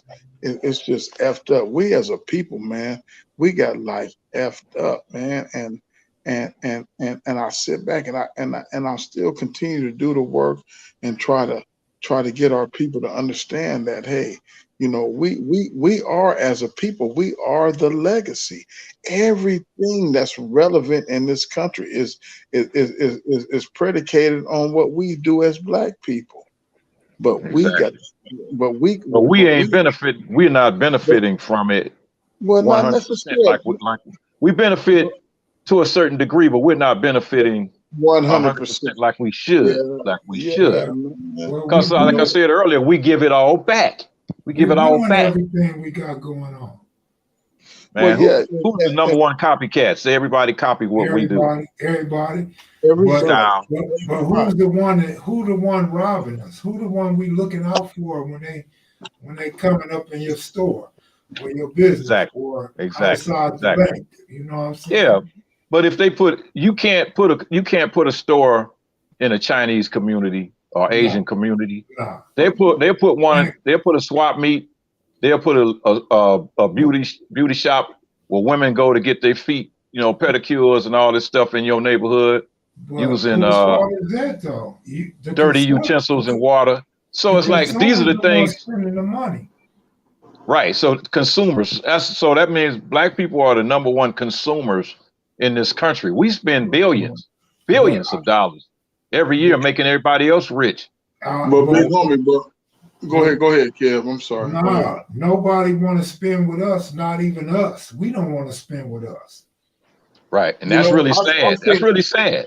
That's but hold sad. on, but you know what? I seen a brother in Florida. He did an experiment, and it was real profound.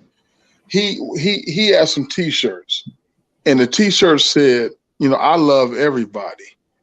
So the T-shirt said, I love everybody. He took the T-shirts, you guys, and took them to Orientals and to the Chinese and tried to sell them, hey, this T-shirt signifies that we love everybody. And that, the point that he was trying to prove is that these other peoples, they don't spend with us. Not a dime. No, They they they they don't. they don't spend with us. But that T-shirt is a T-shirt that if a little white girl brought it to me, I'd have probably, okay, little white girl, let me give you 15 for this. Yeah, right. You dig what I'm Right. saying? But Yeah. we quick to support everything other than what, and then when we do decide to support our brother and sister, we want a discount. We Man, want Yeah. the black man deal. come Yeah. on, man. Trust me, I know, man. I got a hat. Well, I don't have a hat business now, but I used to have a hat selling hats and sports clothes and stuff like that. And I'll tell you, man, I had cats wanted me to sell them the caps for the price that I purchased them for. So I'm like, well, hey, man, I can't do that. I'm selling the merchandise to make a profit, but you're not going to go to the swap meet and go over to the Korean swap meet and ask that guy to sell you that cap for the same price that he paid for. So why are you doing that to me? As a result, I have a whole closet full of caps and and things that people have ordered, and but they decided they want to shop after I bring the stuff to them. And it's like if you order 5 caps, now you talking about all you need is 1. So it's really bad. It's sad. I'm gonna be honest, man. I've been in thousands of stores where blacks are trying to bargain with Asians and Mexicans too, man. Oh yeah, they try, but they don't mean they're gonna get it. It's just the white people and the Indians that we don't bargain with. Yeah. They be on the corner trying to buy 10 oranges and don't want to pay what he's supposed to pay. You know what I'm saying? Yep. A Mexican come build a house for you in your backyard, you don't want to pay him all the money. You know what I'm saying? Man. Yeah, you're right. Everybody gets shortchanged, but it's really sad that that's just like if I lived in the projects and I went next door through your window and I robbed you and I took $20 out of your house. How long do you think that $20 is going to stay in that neighborhood? You know, because they're going to take it around the corner to that Korean store and buy some liquor or buy something. But you know what's so crazy is that even though it's just one person, do you know I don't even these particular stores. I don't eat Chinese food no more unless I make it myself because I don't really vow not to spend no money with these people. I don't do it either, man. I don't eat it because the shit makes me sick. I get sick every time I try to eat it. But if you don't mind me asking, how old are you, big homie? Oh, I'm 65, man. Okay, you 65 and I'm 55. Yeah. You know what I'm saying? So you 10 years older than me, you know. And I got a birthday. My birthday is on the 29th of this month. I'll be 56. All right, happy birthday, bro. Thank you, my brother. Thank you. Yeah. And I take my birthday serious because of the shit that I used to do and the shit that I've been through and this gang banging shit. You know what I'm saying? You know, San Diego, San Diego, and you know, a lot of people always want to compare their shit to LA. I don't want to do that. San Diego was San Diego. LA was LA. Right. Every place got their own thing. You know what's really I'm gonna tell you something right quick. You go ahead, brother. And LA was LA and San Diego was San Diego. You know what I'm saying? And because I've had the privilege to my family's on 11th Ave right now by the taco shop right there in Crenshaw, and the apartments right there, and I've always been able to go to the Slauson swap meet undercover, do what I do. You know what I'm saying? Coming from San Diego, don't nobody know me, not knowing that I'm a Damu. But the thing is, the point that I'm trying to make is that I've always I've always been humble in other people's neighborhoods. And when I come to LA, you dig what I'm saying? I make sure, you know what I'm saying, that I move a particular way and I show their utmost respect. And the thing that we do nowadays as people, we don't respect one another. And I've always been able to navigate myself around the LA area because I've always been able to humble myself and show respect to the neighborhoods that I'm in. You know what I mean? And my thing is that we as Black people, we have to find a way not only to support one another, you dig what I'm saying? Like I try to do all these platforms, but you know, me myself, I try to be genuine in what I talk about. Is that fair to say? Yeah, that's good. That's a good thing, man. You know, positivity always wins out. You know, it's like when you get to the point of you cannot communicate or you're dealing with a person that doesn't know how to communicate. Right. That's where our problems arise, you know. The same situations that happen, like I said, like you said, I'm 10 years older than you, but the same situations that you dealt with, I dealt with as well. Yes, sir. And it's really sad because the life expectancy that they gave us, and I was out there in the early 70s, they, you know, the people's, you know, like, yeah, you guys, you're not going to live to be 21. You know, and then as time went on, that went, well, you guys not going to live to be 18. And then went, well, you guys are not going to live to be 17, 16. So that life expectancy for black men is going down lower and lower and lower as each generation goes along. But when you start looking at how many people we've lost, like we lost my boy. Yeah. How many people that we've lost over the last 50 years? Wow, man, that's a phenomenal. You know, hey man, who knows, man? One of those guys that was out there doing what he was doing might have gave birth to the next Martin Luther King, or the next Malcolm X, or the next, or Barack Obama. You know what I'm saying? You know, at this rate, we could take it a generation further. Y'all might have killed the dude whose kid produced the next Martin Luther King. Like that too. When you kill one, you done killed off further generations. You didn't kill off generations, man. Generations. Yeah. I'm when I went to that first funeral when I was in high school, the first funeral when a kid, one of the kids that had died from being out there in the streets. It was a shock. It was a shock to everybody because that wasn't common. It wasn't common. It was like, wow, man, one of our classmates got shot and killed. It was a shock. And, guys would get into a fight, man. Somebody might get, at the worst might get cut or, cut or something.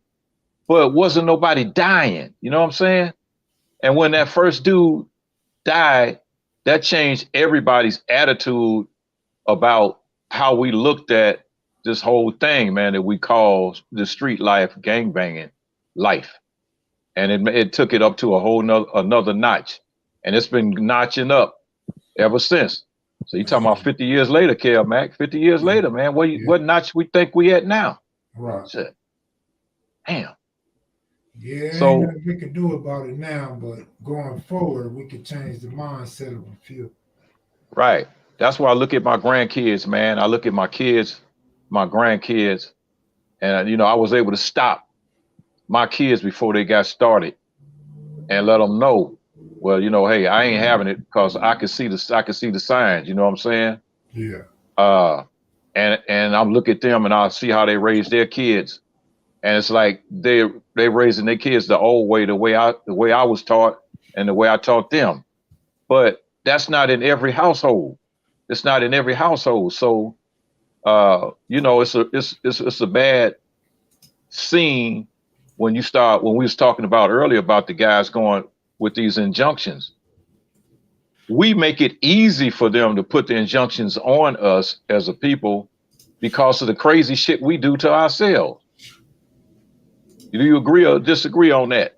Oh, I agree. Absolutely. It's a fine line of speaking the truth, though, because some people start calling you a coon and all that shit because they don't want to hear the truth. Man, you know what? Call me a coon, call me whatever, but when it comes down to it, if it's a 20-year-old that want to call me a coon because I'm a 65-year-old man trying to tell you, hey, man, that shit ain't cool. Damn. Wait till let me see you make it to 65. I didn't make it to 65 by being no dummy, motherfucker. You see what I'm saying? Shit. I had to navigate through those same landmines that you cats navigated through. The same shit. But at some point, I had to wake up and say, wait a minute. I'm not benefiting from this shit no more. And the only thing I was benefited from and then was just thrills. And that's all it was. It was thrills. So it's like, man, if you ain't getting paid, that's all that shit. This is a waste of time. Yeah. I had kids early. Man. Shit. So I was like, I like to say the opposite of you, man. I survived all these years being an idiot. And were we both on the same page as me being that idiot? Now I'm able to explain to you guys from a personal standpoint what an idiot is and how you cannot be one and save yourself a whole lot of time in life, man. One thing that I did wrong and everybody in my family did wrong, we didn't save no money. Even when we was kids, you get some money, you go buy some clothes, or you go buy a toy, a video game, a camera. Like, we weren't taught to save money to where now we would have our own 401k. All the money that we done went through, all the drug years, the winning and gambling, and all the merchandise we done sold for more than what we bought it for, and property, all that type of stuff. But some other races, some Asians, you know, they teach their family about wealth. They teach them how to save and how to spend, you know, spend lightly and spend for things that they really need. You know what I mean? Well, you're right. You're exactly right. You know, and that was one of the things I did do with my kids, because I set them down and I showed them what my bills look like. I showed them my check, and I showed them what I was doing with you know, how to manage money. And I taught them about finances as far, you know, because I realized my father never taught me about finances. So I'm like, well, wait a minute. If he had taught me about that, the knowledge that I picked up was just, you know, from, you know, going through the motions of dealing with what I was dealing with. So I had to give them a leg up by teaching them what credit was about, you know. And I put them out, take them outside and let them cut the grass and pay them for their work that they did. And so this is what it's all about. This is what I do when I get up and I go punch that clock, and I'm away from home for 10, 12 hours working. You know, I'm not going out there having fun. I'm going to work so I can pay these bills, pay this house note, pay this credit card off, pay all these other things. But that's what everybody needs. But you know, that goes back to what we were saying earlier about the young cats getting these millions and millions of dollars that after their career is over, they end up broke because they don't have anybody in their family to teach them, and the people that they have around them are burning them. They burning them, dude. You know, look, I mean, and even Kareem got burned. Oh yeah. You know, so Kareem is just one. He's just one. Yeah. But you know what, too? I've never heard nobody talk about this. Is in the black community, like whatever it is or whoever it is, they might have 3 or 4 pair of Air Jordans in the house. They have a video game and they got 12 or 13 games. They got a Rolex watch or a quartz watch. They got a little link chain or a turquoise chain. They got a diamond ring. It might have 1 diamond. It might have 10 diamonds in it. And time you break in that house, time you break in another black person's house, you take that shit. Now that person's out of all the things that they really wanted and they spent their money on. Well, when you go into them rich white folks' house, especially rich Asians' house, when you get up in there, they don't have that small shit for you to steal. So you don't steal nothing unless you're going to take a grand piano. You know what I'm saying? Yeah. They think on a different level. It's totally different. So all they got to fix is a door or a window when you break in their house, right? And they probably got insurance on that. The black people struggling and upset trying to figure out how they're going to replace the door. Right. They're going to tape up the window now they cold at night. You know what I'm saying? So even in things like that, bro, a car, people want to put nice rims on their car and a nice radio. Black people always got to have sounds in their car. When you break in their car, they don't have insurance. Now they got to save up for some new rims and some new sounds. Yeah. White boy more than likely, or Asian more than likely got a gun permit. You break in his car and get caught, he gonna blow your head off. He damn sure gonna have insurance and replace the shit, then lie and say he had jewelry and leather coats in the car so he get more money. Right. Well, it's just too different. Our priorities are different. Our priorities are very different. Very different. Yep. And I came from a generation, Kev Mac, and I watched how things changed. Cause when I was a teenager, you could go down to Western Surplus, someplace like that, and get you a pair of Levi's for $10. Khakis for $10. Levi jacket for $15. So when they started coming out with these so-called designer jeans, which really wasn't made worth nothing, I never owned a pair of them. But the women were the first ones that went crazy over these so-called designer jeans, these Jordache jeans or whatever. And they got a $50, $60 price tag on these jeans when the Levi's was just 100 times stronger for $10. But they wanted to get that name, that label. They wanted to get that label. And so the people that watch this and watch how, and they sit back and monitor how you spend your money, and then they come up with the next idea. Hell, a pair of Converse is what, number $10. So we go and get a pair of All-Stars, a pair of khakis, and a khaki shirt, man. We ain't spent barely spent $30. Mm-hmm. But I took a brother talking about Hawkinsburger, man. I done went up in Hawkinsburger a couple of times, man. Yeah. Man. Yeah. You talking about a real burger. Yeah, that's a real burger right there. Yeah, absolutely. Yeah. What about Meaty Burger, man? Did you ever check them out? What's Meaty Burgers? I'm sure they had a Meaty Burger right there on Florence and 8th Avenue. 8th Ave. Yeah, I've been there. I've been there a lot.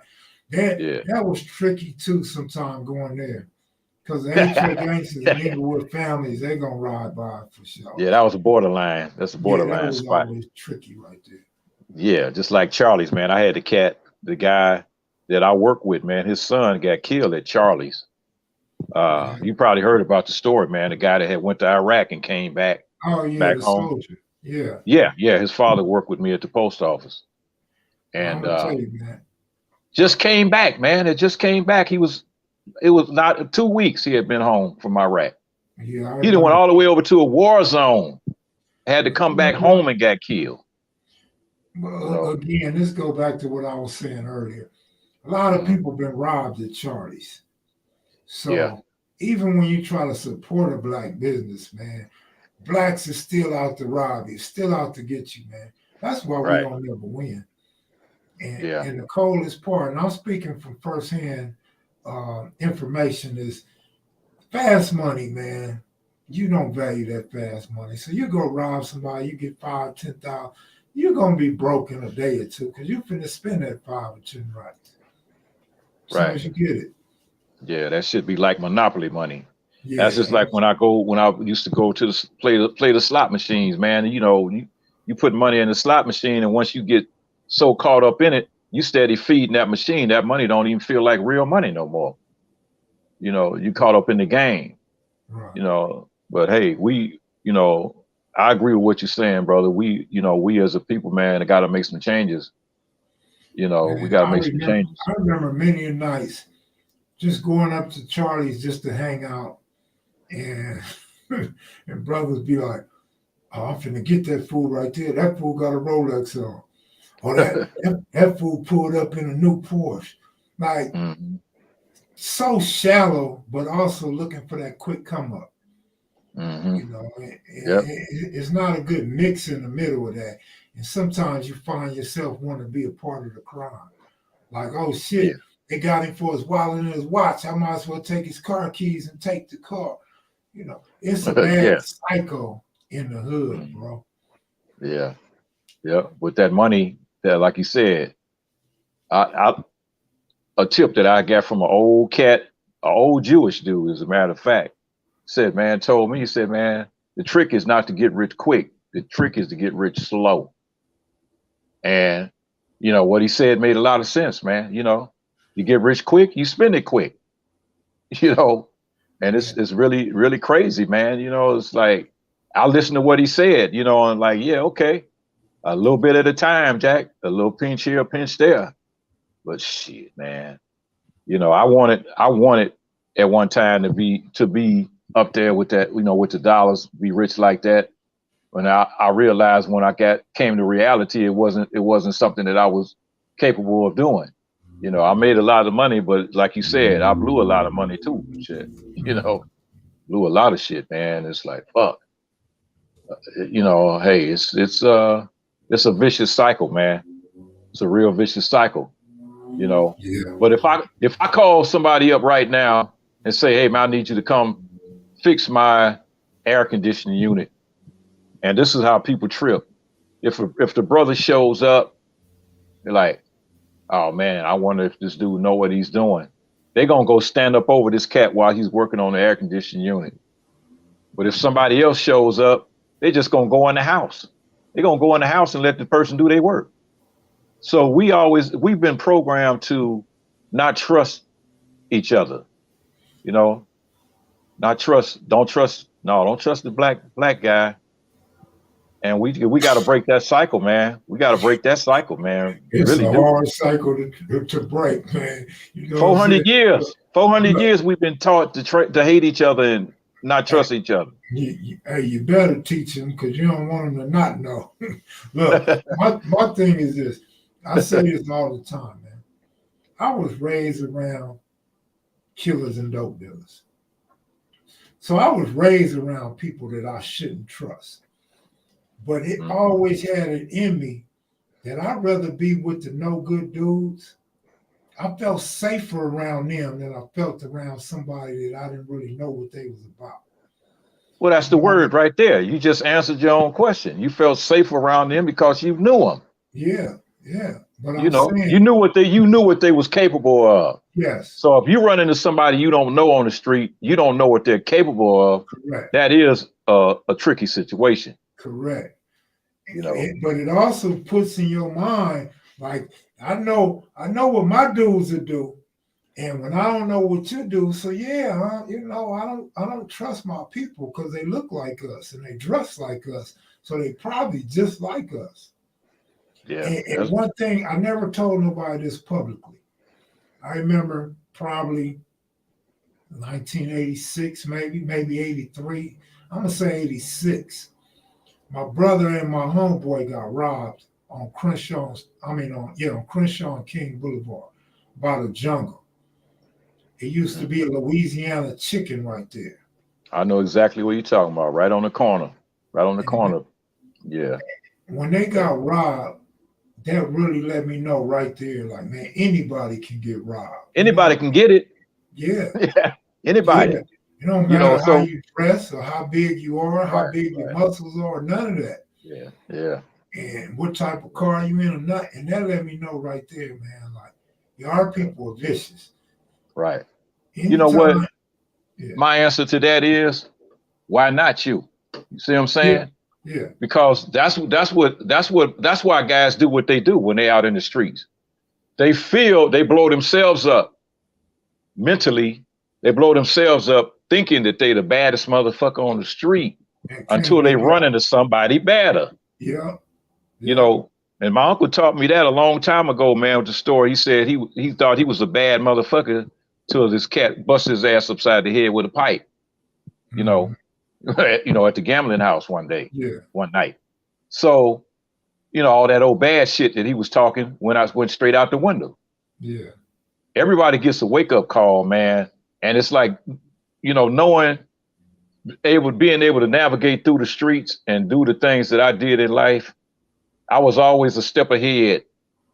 I didn't get burned a few times, but I was always a step ahead because I knew when to quit.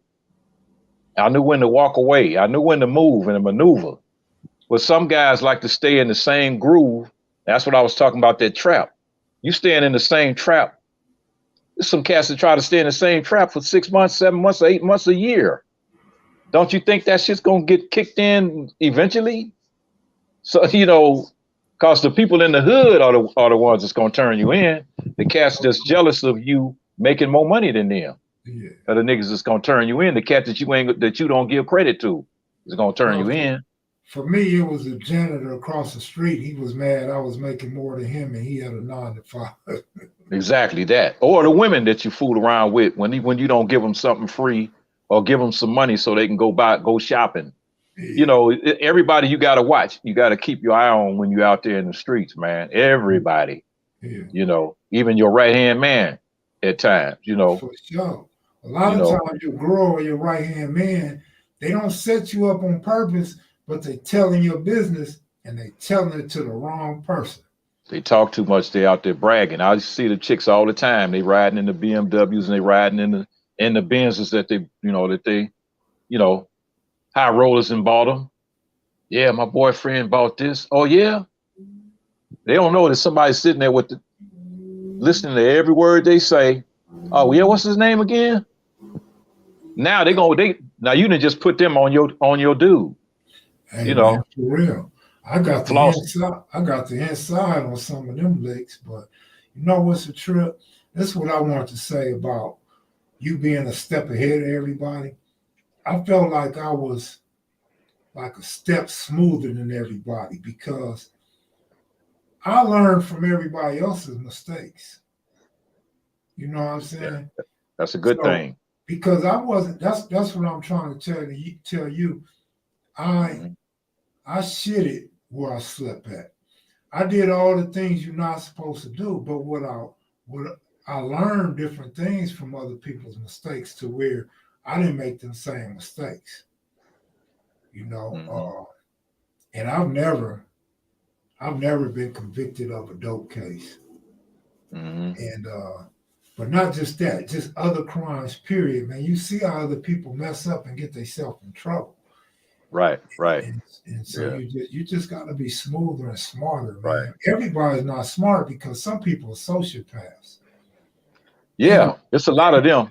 It's a whole lot of sociopaths, psychopaths, and every other kind of path out there, man, that will take your ass down the path with them if you're not able to pick up on it. Because there's some cats that's out there that's smooth as ice, but on the inside, them motherfuckers fucked up real bad on the inside, man. And they can manipulate you into doing something that, you're like, well, wait a minute.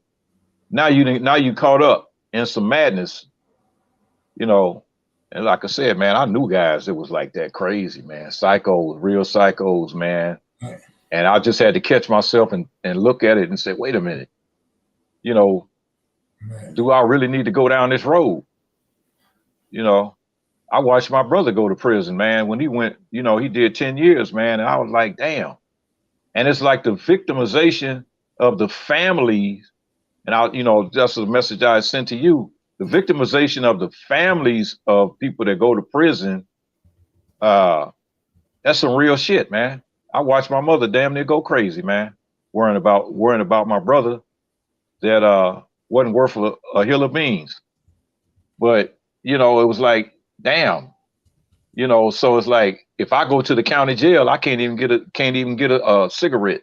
But, it's like, it was a big difference there. But I just said, wait a minute. It was some things that I had to do for myself to keep myself out of, from taking that long ride, man, getting a long bid.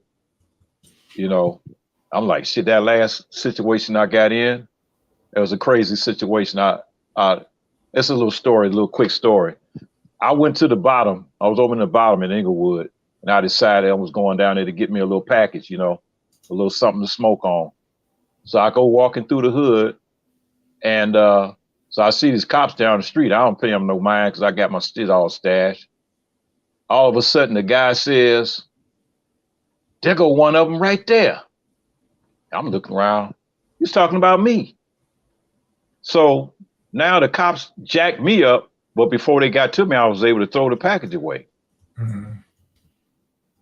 They get me in the car, and Crazy Pumpkin, Little Pumpkin from the Inglewood family was already in the car handcuffed. I looked out the window. So now they didn't handcuff me and put me in the car too. I guess they're saying that's one of them blood dudes over there too. So they got me too. I look out the back window and I see these same dudes that just told the cops that I was one of them. They over there looking in the area where they kind of saw me throw the stash. All right. So I'm going to jail. These niggas and turned me in to the cops for that fucking package. Like I was involved with what Pumpkin was doing. Now here's what the situation was.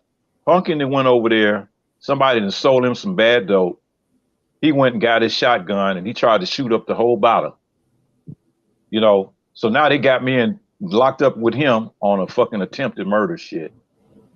And so we go to jail. And Punkin, being the stand-up dude like he was, rest in peace, he told the cops, no, I wasn't with him. He told the cops that I wasn't with him. And I was telling the cops I wasn't with the guy. You know, I wasn't with him. I really wasn't. And I love that brother, man. He was like a little brother to me, you know. But that's what stand-up dudes do. You know, I could have went to prison. I could have ended up going to prison over some shit I didn't have nothing to do with. And that's how cats get caught up a lot of times, man. You got cats that did 20, 30, 40 years, man.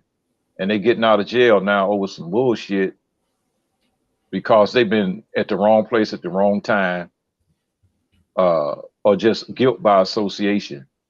And it's a bunch of bullshit, man. It really is a bunch of bullshit. Mm-hmm. You know, I don't know. It's that was a close call. You know, that was a close call. And just think, if he had kept his mouth shut and didn't say anything and didn't tell the cops that I wasn't with him, man, I'd end up going to jail for that shit, going to prison for that shit. And it's like, wow, man. You know, a couple of years later, they came out with the 3 strikes, and it's like that was enough to make me change my whole game. Like, that 3 strike shit ain't no joke. Well, unfortunately, 3 strikes just made it worse for me. I got worse after that because I was like, fuck it, I'm going to jail the rest of my life anyway. I got way worse. Like, I guess you could say I blossomed late, man. I said, fuck this. Y'all taking me to jail for all this petty shit. Y'all turn the old misdemeanors into felonies. Man, I'm finna be off the hook. As Too Pretty Kimmy would say, I was finna be off the hook. Man, I was tearing shit up, man. I didn't give a damn. I got so bad. And then my baby mama left and took the kids, and my mama had passed. I'm like, man, I ain't got nothing to live for. I was wild with it, man. I mean, real wild with it. And when I say real wild, I don't mean I was brazenly running in banks with guns up in the air. I'm saying consistently, like every day, Kev Mac was doing something that could put him away forever. And I mean every day, not every other day, not 364 days a year. I'm talking about every day. I was like, forget it.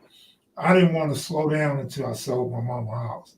Because I was like, well, shit, I'm done with California. I don't want to do nothing wrong anymore. Yeah.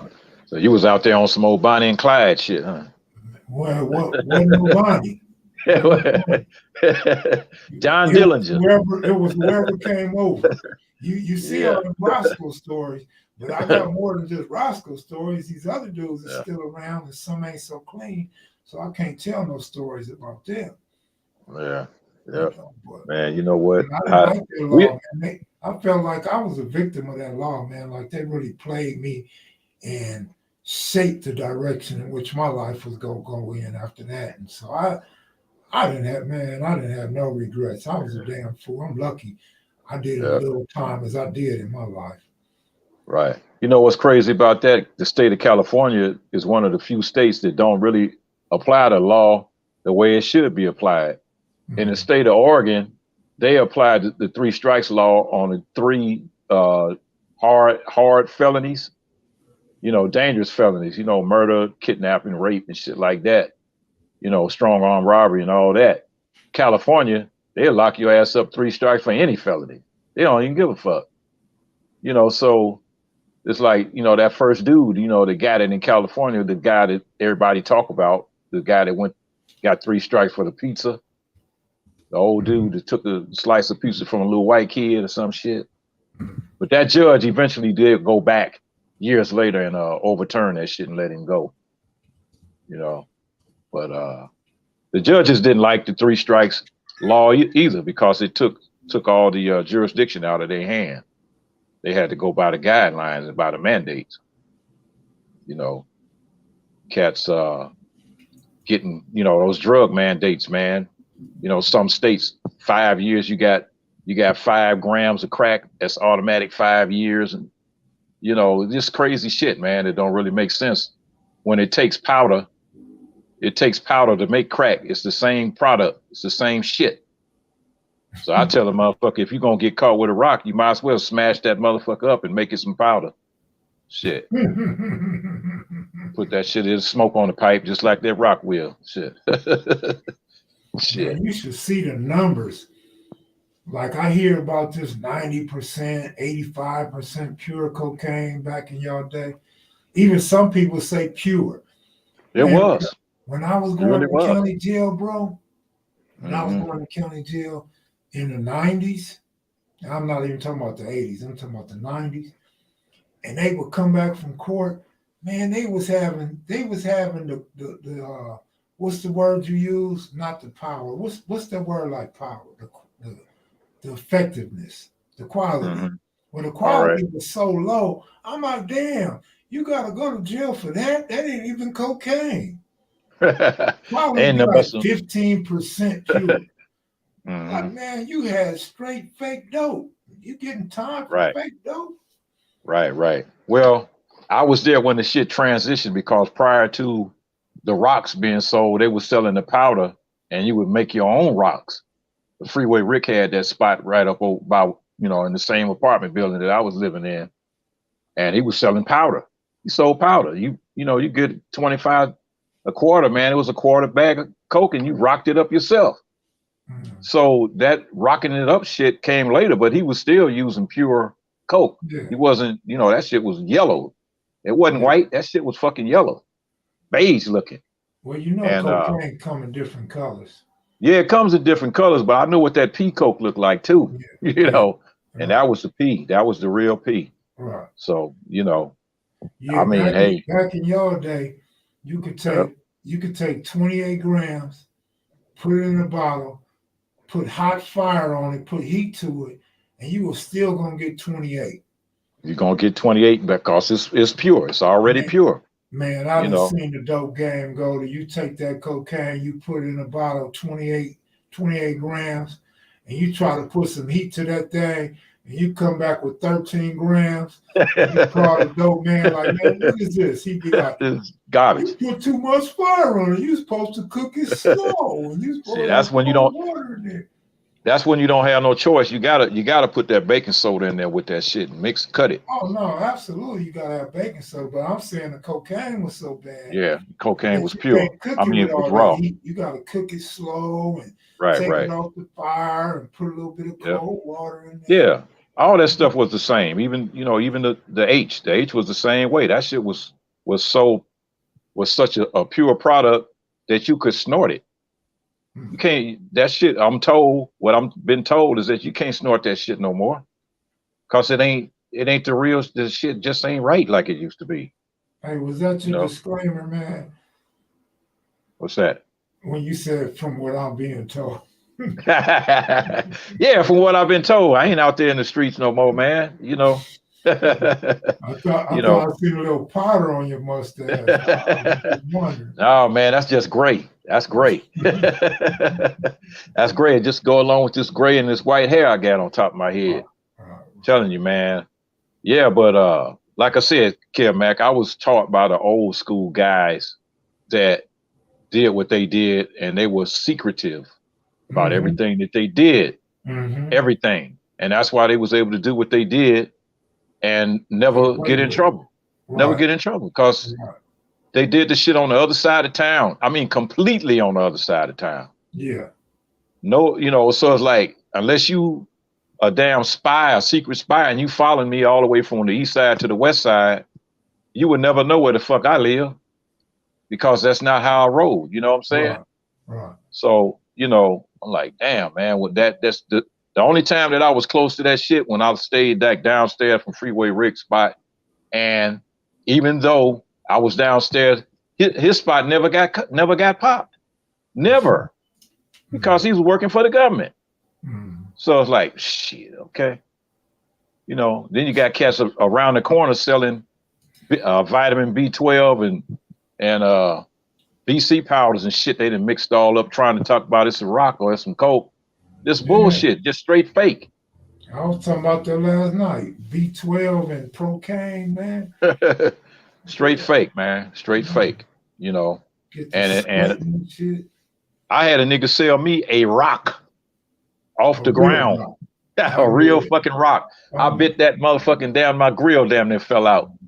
I tried to run that nigga over, man, with my car. I was on the sidewalk chasing his ass in my fucking car. And he ran down the alley, man. It had a whole bunch of glass down it. So I, didn't go down that way. So this big brother named Herod was sitting over there on the curb. And he was over there, the cat's over there busted out laughing. He said, man, what you gonna do, man? You gonna kill that nigga? I'm like, yeah, man, that motherfucker. So he said, hey, man, take me to this spot. So he got in my van. I took him to the spot. He went in there, man. He came out with a bag full of rocks, man. He just gave me a whole handful of rocks here. And he laughing all the way back. Take me back to the bottom. He said, man, was you gonna really kill that nigga? He said, what was it? Said, man, I was hustling all day to get that $10 to get that rock. That's all I could come up with. And that motherfucker that sold me that damn pebble off the ground. Man, I got so many stories about people buying shit, man. But I don't want people to think I was abusing or targeting people that was getting high. But that was part of the game. Yeah. It's part of the game, man. Motherfuckers gonna sell you whatever. You said you ought to realize that if you buying any kind of drugs at night, it's a real possibility that you ain't gonna get the real shit. My instances is giving out money or credit, and I say out of all the years, two dudes gave me a good fight. But I remember this one dude. I might tell a story about him one day. I got an actual video of him when he smoked out in his older years, and dude owed me some money and he wouldn't pay me. It was only like $20, $30. Yeah, but it's the principle though. Yeah, and I got this high-powered ass pellet gun rifle. It looked like a rifle, but it's a pellet gun. And I go draw down on him. That fool took the pellet gun. This dude's an ex-army man. He been to the army. Mm-hmm. That fool, I think he already knew it was a pellet gun. He took it from me. So he had more strength than me. He had more heart than I expected. And he bent it over his knee. Damn. And I was like, oh shit, he finna beat me with this damn rifle. Like, that was the funniest shit. That nigga been eating spinach. I went and got this big ass stick like a billy club. I beat the shit out of that fool. He was dancing like he was crip walking, man. Every time I hit him in his leg, it looked like he was making a move. Oh man, he been over there eating spinach like Popeye. He over there bending down guns and shit. Man. Oh boy. I ain't gonna lie though, he scared the shit out of me. That's why I went and got that wood stick. Man, don't even. I said, because to do that, I was never expecting that. I said, he gonna beat the shit out of me with this damn rifle. Man, don't even talk about wood. Nigga, I got my spleen ruptured behind that shit. Now it was behind the same bullshit. This cat beat me out of some money, man, on some drugs. And I saw that nigga and I jumped out the car with the damn bumper jack on his ass. And ready to bust him upside his head. And this kid that was out there threw this motherfucker, this table, like a table leg that was out there on the sidewalk. He threw that motherfucker, that table leg. So now we sitting there jousting with each other, man. I got the motherfucking, the jack handle. I got that motherfucking, he got the piece of wood, man. And we swinging at each other. That motherfucker hit me in the side and busted my spleen, man. I had, I'm like, wait a minute. So I got in the car and drove myself over to Centinela Hospital, man. And they went, did surgery, emergency surgery on me. And the doctor told me once I came to with a, room full of women in there crying and shit. When I woke up, doctor told me, man, for 5 more minutes, man, I would have bled to death, internal bleeding. Damn. But cat named Milton, man, he was from Bryan Hurst. He was from over there on West Boulevard, Bryan Hurst. Cat named Milton. He had a brother named Eddie. He used to call that motherfucker Eddie Wolf. I got a homeboy over that way by that names, man. Probably the same dude. Could be. Probably just a little bit younger than you. No, Eddie, just a little bit. Just a little bit. He had a brother named Milton. Yeah. Yep. Hey, so what was I going? I lost my train of thought, man. Damn. Yeah. Well, hey, you still owe me a root beer, man. You want to bet? Yeah, I got you. I got you, brother. On the vanilla shake because I want a root beer. Yeah, you want to float now, huh? Yeah. What game you want to bet on now? Oh man, so I would have lost. I would have lost the doggone burger today, doggone, if I'd have took UCLA. Shit. Let's see. Who you USC got to play who next week? You said Notre Dame? Notre Dame. Man, I hate Notre Dame. I don't like SC either, so I'm gonna leave that one alone. Oh man, damn! I don't even know, man. I don't even know. I tell you what, I'll hook up with you on that. All right. Yeah, ain't no hurry. Yeah, but I do owe you. I do owe you, brother. I admit it. Shit. Right. Yep. It's all good. Doggone damn Bears, man. I was kind of mad when I won the bet. I'm like, damn, why didn't I say a 6-pack or a gallon of ice cream or something? Oh man, yeah, but you know that's why they call it gambling, bro. You know, that's why they call that shit gambling. I had a couple of homeboys that came down here from LA last week. No, week before last. You know, for a little reunion thing, man. It was jumping off. I didn't really feel like going, you know, but I kind of did get a chance to get out the house and see them for a couple of minutes. I didn't go over to the reunion though. I just kind of ran into them at the casino. But shit, I hadn't set foot in the casino, man, since February 2020. February into January 2020. Damn. You know, I don't even miss that shit, man. I really don't. I feel you, man. Yeah. Let me somebody wants some NFL picks. Let's go over some picks, KP. I don't even know who playing. I don't either. You gonna look them up? Oh, you gonna look them up? All right. The Saints play the Rams in New Orleans. Shit. I'll go with the Saints. I kind of think the Saints might win too, but Saints ain't really that good. They're not that good, but the Rams ain't been doing much either. Shit. All right, I'm gonna lay off that game. Jets play the New England Patriots in New England. Jets are playing great ball, great defense. They're moving the ball on offense. Yeah. New England's not so great, but I'm gonna take New England because I believe New England's defense is underrated, and I believe Belichick at home is gonna get with these dudes. What's the weather like over there? Are they getting into that cold like they got over in Buffalo? It's cold in 48 lower states. Oh yeah, okay. I should have said snow. Your team is playing Atlanta in Atlanta. I'll take the Bears in Atlanta. Okay, I'm gonna stay away from that one. I don't like Atlanta, but that damn quarterback, he kind of scares me, man. Yeah, I'll take the Jets against the Patriots. Oh well, we can do that. We can bet that back. Yeah, all right. So if you win, we even. If I win, if the Patriots win, you owe me a root beer float. Oh, some ice cream with it, huh? Yeah. Is it a bet? Man. All right, I'll take that bet. All right, cool. I'll take that bet. I like Baltimore to whoop Carolina tomorrow. Tomorrow. I like Washington to beat the Houston Texans, man. Washington looked pretty good. Washington looked pretty good there last week. I got a guarantee lock for you. Philadelphia Phillies will beat the Colts in Indianapolis. Phillies? The Giants at home against the Lions, that's kind of tough because the Lions, they sorry, but they can hang with anybody, man, because they don't have nothing to lose.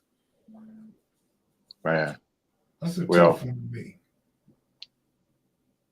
I yeah. like Buffalo to whoop on Cleveland, man. Y'all always yelling Cleveland. Oh Y'all, yeah. y'all thought them last couple quarterbacks was all of that. I'm gonna go with the Buffalo Bills, man. Right. You know that they have, don't they have? They got 2 games back to back at the same spot, don't they? Didn't they just play each other? Who's that? The Bills didn't the Bills and the Cleveland play each other already? Oh, I'm not sure, bro. Well, they gonna have 2 games back to back because of that weather, the weather shit. That game they gonna play should have been played in Buffalo, but they playing it in Ohio instead because they said it snowed in up there in Buffalo. So I think they might have another game against each other again coming up. I'll check. Coming up No soon. big deal. I'll check. Yeah. Let's see. It's crazy. So They they need a played dome. Miami last, Cincinnati, Baltimore. So who's the next game? Okay, so maybe it might have been Cincinnati they played. That's why they stayed in Ohio and they're gonna play the Browns. They played Detroit, New England, and the Jets. Mm. No, it's not that game. It's somebody else. Yeah. But see, Buffalo is the only city that had the blizzard, had all that snow. Buffalo lost to Miami. They beat Cincinnati. They lost. Wait, I'm looking at something else. I'm looking at Cleveland. My bad.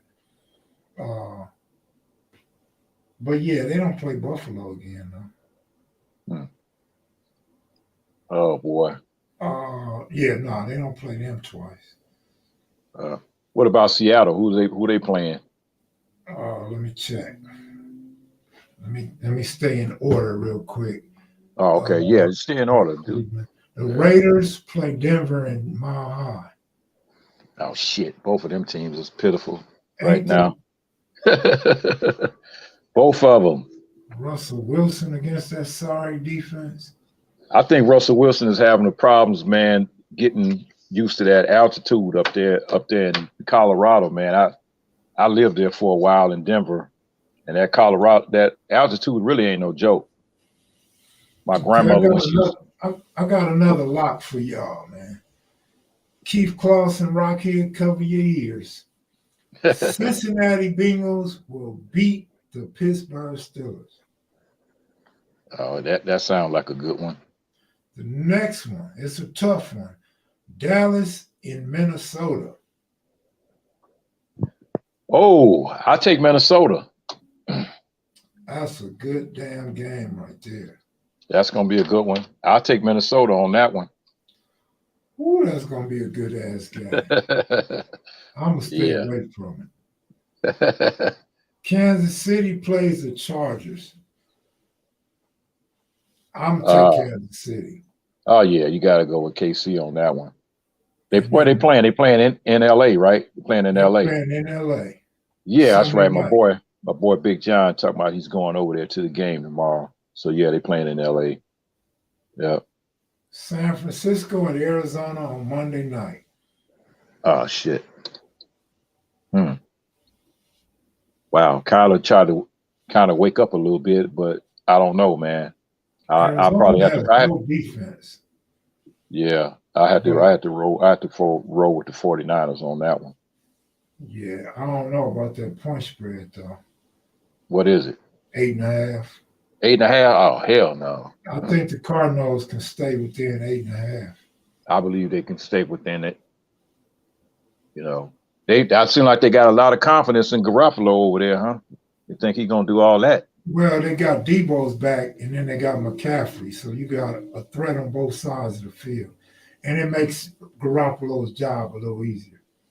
Yeah, okay. Well, I already picked them 49ers, so that's my. Wilson's problem is he's too sprung on Sierra and the babies. Yeah, well, he should have left Sierra's ass in Seattle and said, "Yeah, y'all go ahead and stay here. I'm just gonna get a condo over in Colorado, and y'all maintain this crib because you know when you moving families around and all that shit, you really need to have a base." Have a Right. base, man, where you keep your family stationary, and so they don't have to keep following your ass all over the country. You Man, know. Sierra feet look like she could be the kicker for the Broncos. I would send her out for a 50-yard field goal if I was Russell. Like, baby, you don't need no cleats, baby. Go out there barefoot in the snow, kick us this 50-yard field goal. Damn, well, you see, got Sasquatch feet. Man, Shit. he should have negotiated an extra $100 million in this contract to get her foot done. Like, Yeah, like Russell, ain't nothing wrong with being in love and having a family, bro. But how you deal with them toes, though, my man? Man, sometimes when we're trying to squeeze in them damn high heels and shit, man, they fuck their feet up. Man, he look at her in the bedroom. He probably think he looking at Raphael Septian. Hero, what's his name? Your premium or somebody. Oh yeah, the premium. That you remember that? Unless his feet don't, as long as they don't look as bad as Shaq's feet, she all right. Shit. Hey man, if you took Oprah Winfrey, Shaquille O'Neal, and Sierra and painted all their toes the same color, I wouldn't know whose foot was who. Oh damn, they that bad? Oh man. God. I see why she was wearing boots in all her early videos dancing and shit. She wasn't finna show them toes till she got married. That was that movie that was in that movie, man. They liked them feet. That was an Eddie Murphy movie when he was trying to find a woman with the right feet. And he ended up picking Holly Berry. Holly Berry had she got feet like Tony Franklin. Shit. Damn, that's bad. Boy, man. Let me see what my man say. Cutting all the sheets and shit up in the man. Oh boy. She got feet like Lawrence Taylor.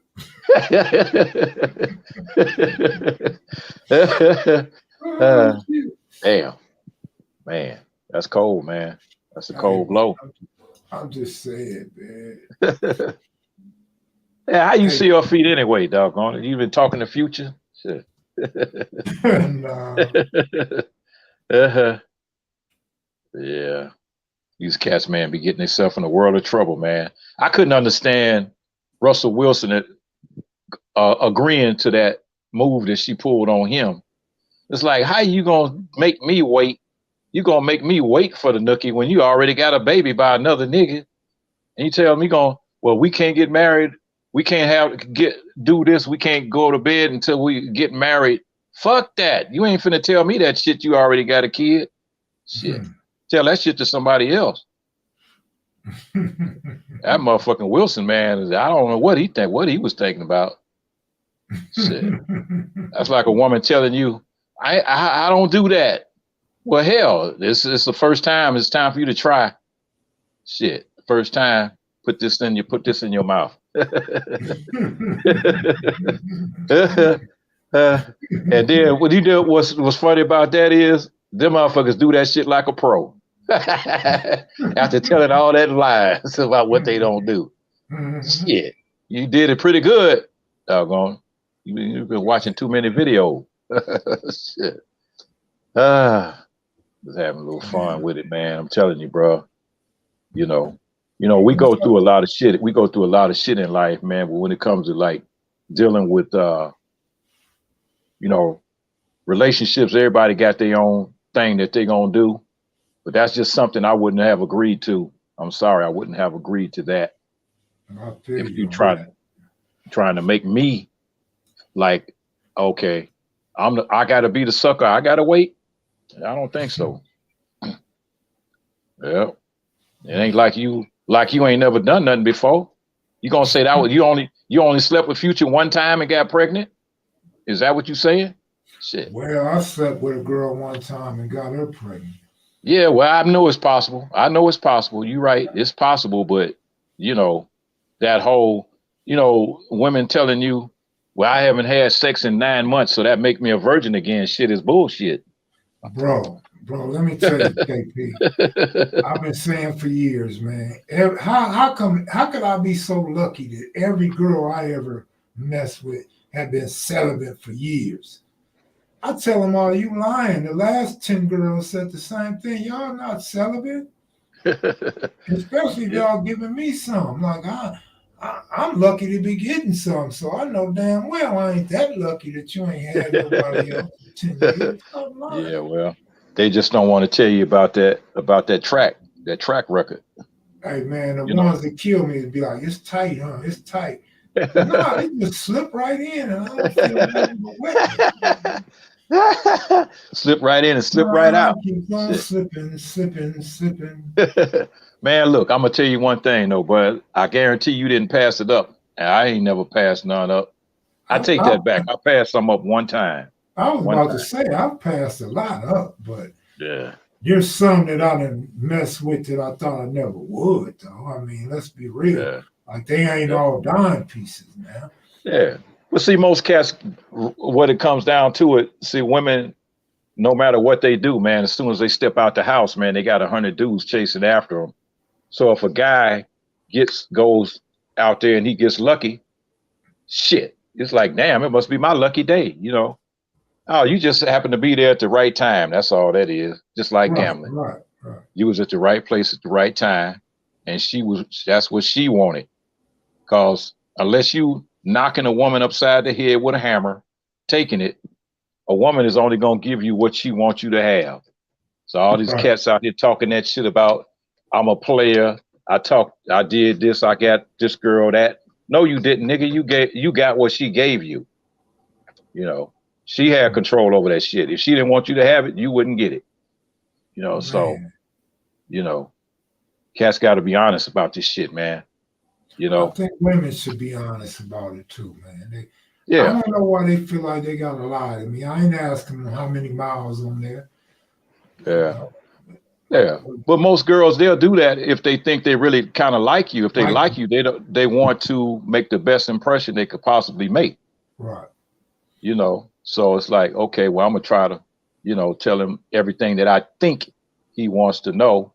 And that's some bullshit that she learned from another woman. Yeah, another woman. Her mama lied to her. Yeah. Don't tell him this. Don't tell him how many guys you done slept with, you know. I mean, that would be a turnoff if a woman said, I slept with 150 dudes. But, you know, how many the average guy slept with, though? You're right. The average guy really don't want to know. You don't want to know, you know, because in the course of a day, man, you know, hey, I mean, I had them girls out there in the streets and I know they done slept with 30, 40 motherfucking dudes, man, in one fucking day. So I know that's like, that was on average, you know, so it's like, hey, man, that was those type of girls. But it's, you know, women out there, they can have relationships with as many men as they think they want to fool with in a day. Guys ain't that lucky unless they some high rollers and they got status in the hood or something. And they got that big dollars, they got that big paper, right? And the people know it, and they just trying to get to them. Then they got some pull, just like athletes and, you know, movie stars and all that shit. This damn phone thing is trying to fuck up here. Okay, that's a little tighter. So, you know, that's why you got cats that be out there faking the funk. The motherfucker got, you know, Walmart money, man, but he trying to pretend like he got, you know, rapper status and shit. You know, he's going to swap meet buying that fake gold, and, you know, got his, you know, the stuff, man, trying to pretend like he got money to attract women. But when it comes down to it, a woman is going to be around you because of who you are. You know, it's a lot of materialistic chicks out there that want that paper. But a genuine woman, she wants you, man, because you just the type of cat. It's just animal attraction. Shit. I attract women that think I could beat it up. I'll be like, I can't beat that thing up. I guess I could get a few good strokes in between taking a rest and pretending like I'm thirsty or somebody at the door. Yeah. But, go get me a sandwich. Yeah, but I can't beat it up like that. You young women, I cannot beat it up like that. Man, look. And the only way I'm gonna go 2 or 3 rounds, you know what you gotta do. You gotta get your own juices in your mouth to get me back. Otherwise, it ain't gonna work. I'm looking at you different after I bust one. Like you ain't fine no more. I don't want none no more. Get on the other side of the bed. In fact, put your clothes on and just go. Your car's just right outside. Like where your keys at? Yeah. Well, I mean, that's the whole thing, man, about dealing with those situations. You know, it's like sometimes you need a little more rest. You know, sometimes you need that rest, man. You know, hey, just going through dealing with situations over the years, man. You know, I'm an older guy now. It ain't like I'm trying to go no 10 rounds with, you know, trying to, like you said. But hey, I get me a couple of rounds in. I'm cool. And hey, like I said, I'm rolling over and go to bed. Back in the day, says like, yeah, I put your ass to sleep in the wet spot.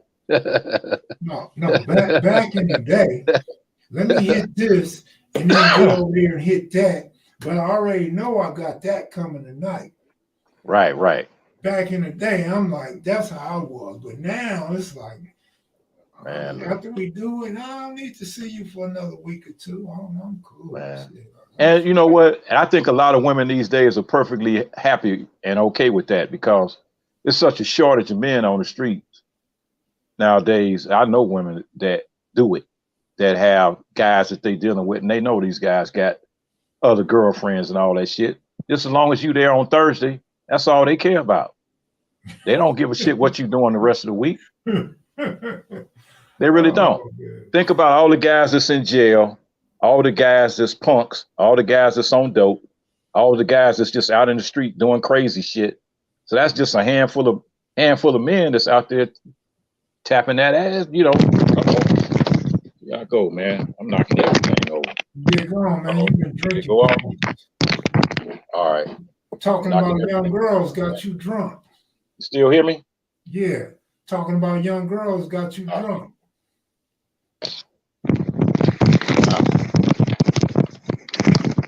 Man, I knocked my whole get up out. KP gotta pass some up, OG. Yeah, you gotta pass some up, OG. Man, look, I'm gonna tell you like it is, man. I deal with them when I feel like I want to deal with them, and that's the way I've been doing it, man, since I was a teenager. You know, I started out in the game, man, at a very young age, man. You know, I had a girl that taught me the game, you know, the street game, running the holes and stuff, man, when I was in high school.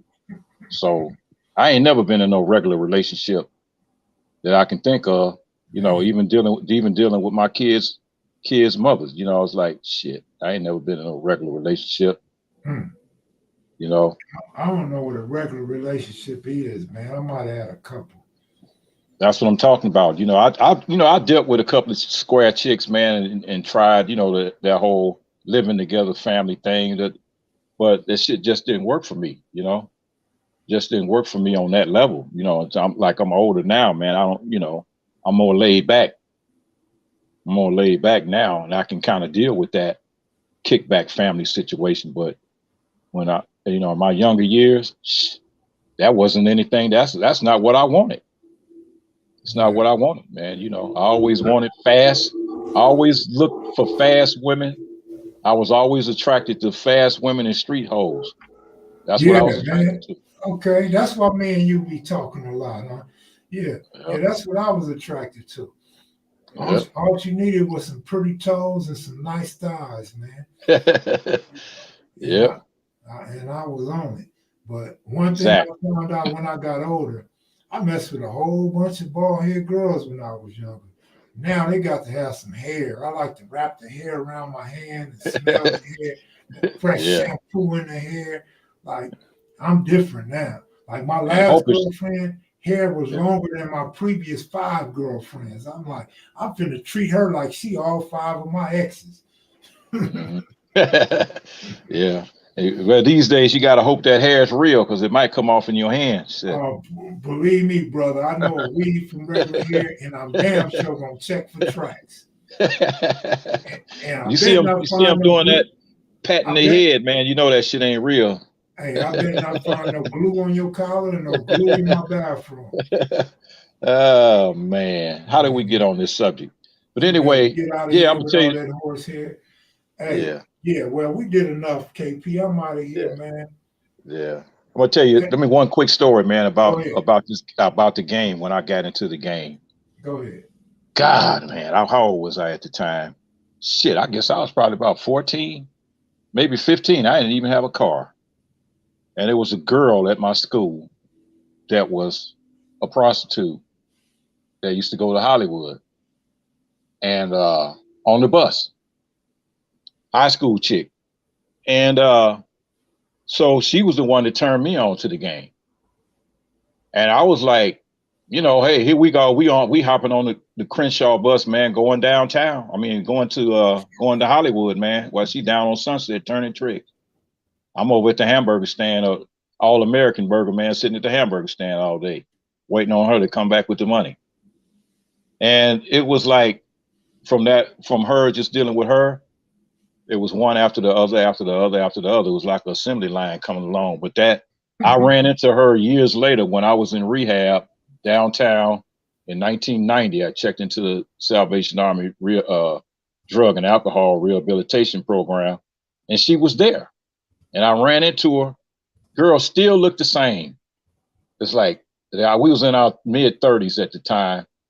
I guess I was in my early 30s, and I was really shocked to see her. And we kind of chopped it up, man. She was just in there trying to get off the rocks, man, so she can get her body back in shape, so she can get back out there. It ain't no retirement. It ain't no retirement plan and no hustle, man. Being a whore and being a pimp and none of that bullshit. It ain't no retirement plans and that shit. It's just not. I mean, right now, if I don't know if she's still living or not. That was 30 years ago. I have no idea if she's still around, but I know one thing: she was out there like that, and she loved it. Nobody forced her to do it. She was doing it on her own. So like crazy, man. Crazy. I got some hell of a stories, man, on that street game like that. But shit, from one girl down to the next, to the next, to the next, to the next, man. The only time a man questions why a female is out there doing that is because he really like her. Like he sees so much potential in her. He wish he would have her for himself. But some of these girls, man, they got habits. They either got shopping habits, drug habits. Maybe was raised in a household where dad did some pimping, or no father at all. You know what I mean? Yeah. A lot of them insecure and don't think they could survive on their own. So many different reasons. Right. This girl, I think it was on the shopping tip because she had a mother and a father.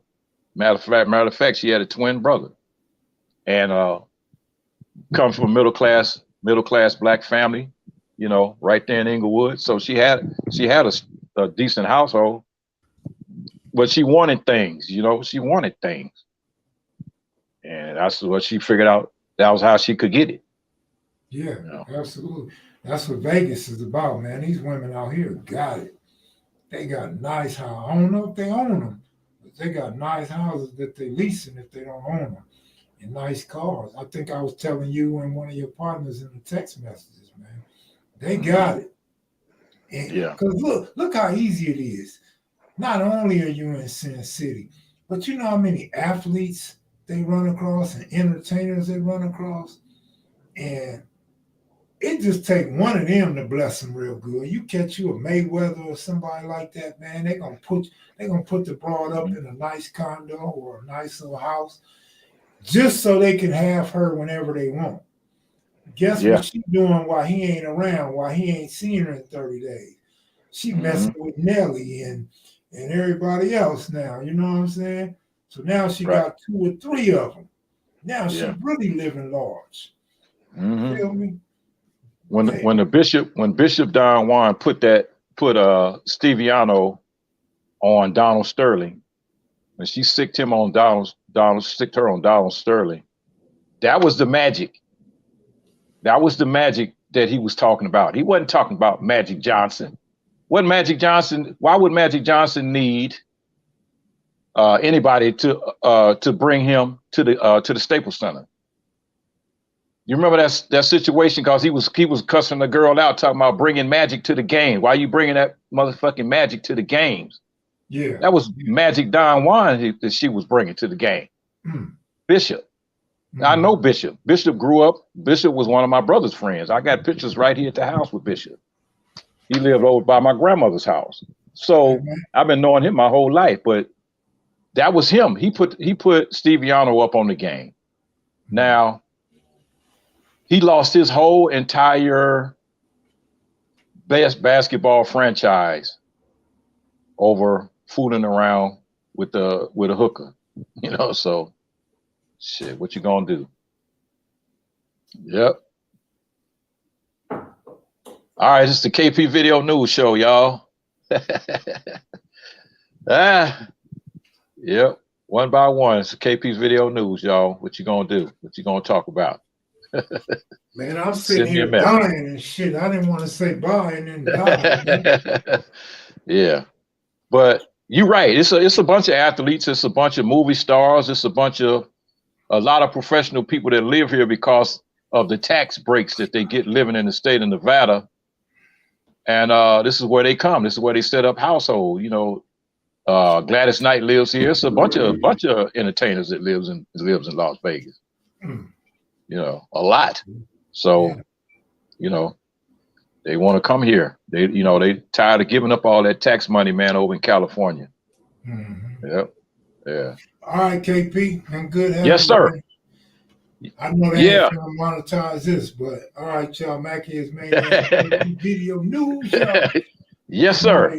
Take care. Take care, my brother. All right, peace. All right, y'all. I'm out of here, man. Mackie is a maniac. Thanks for watching, listening to us clap.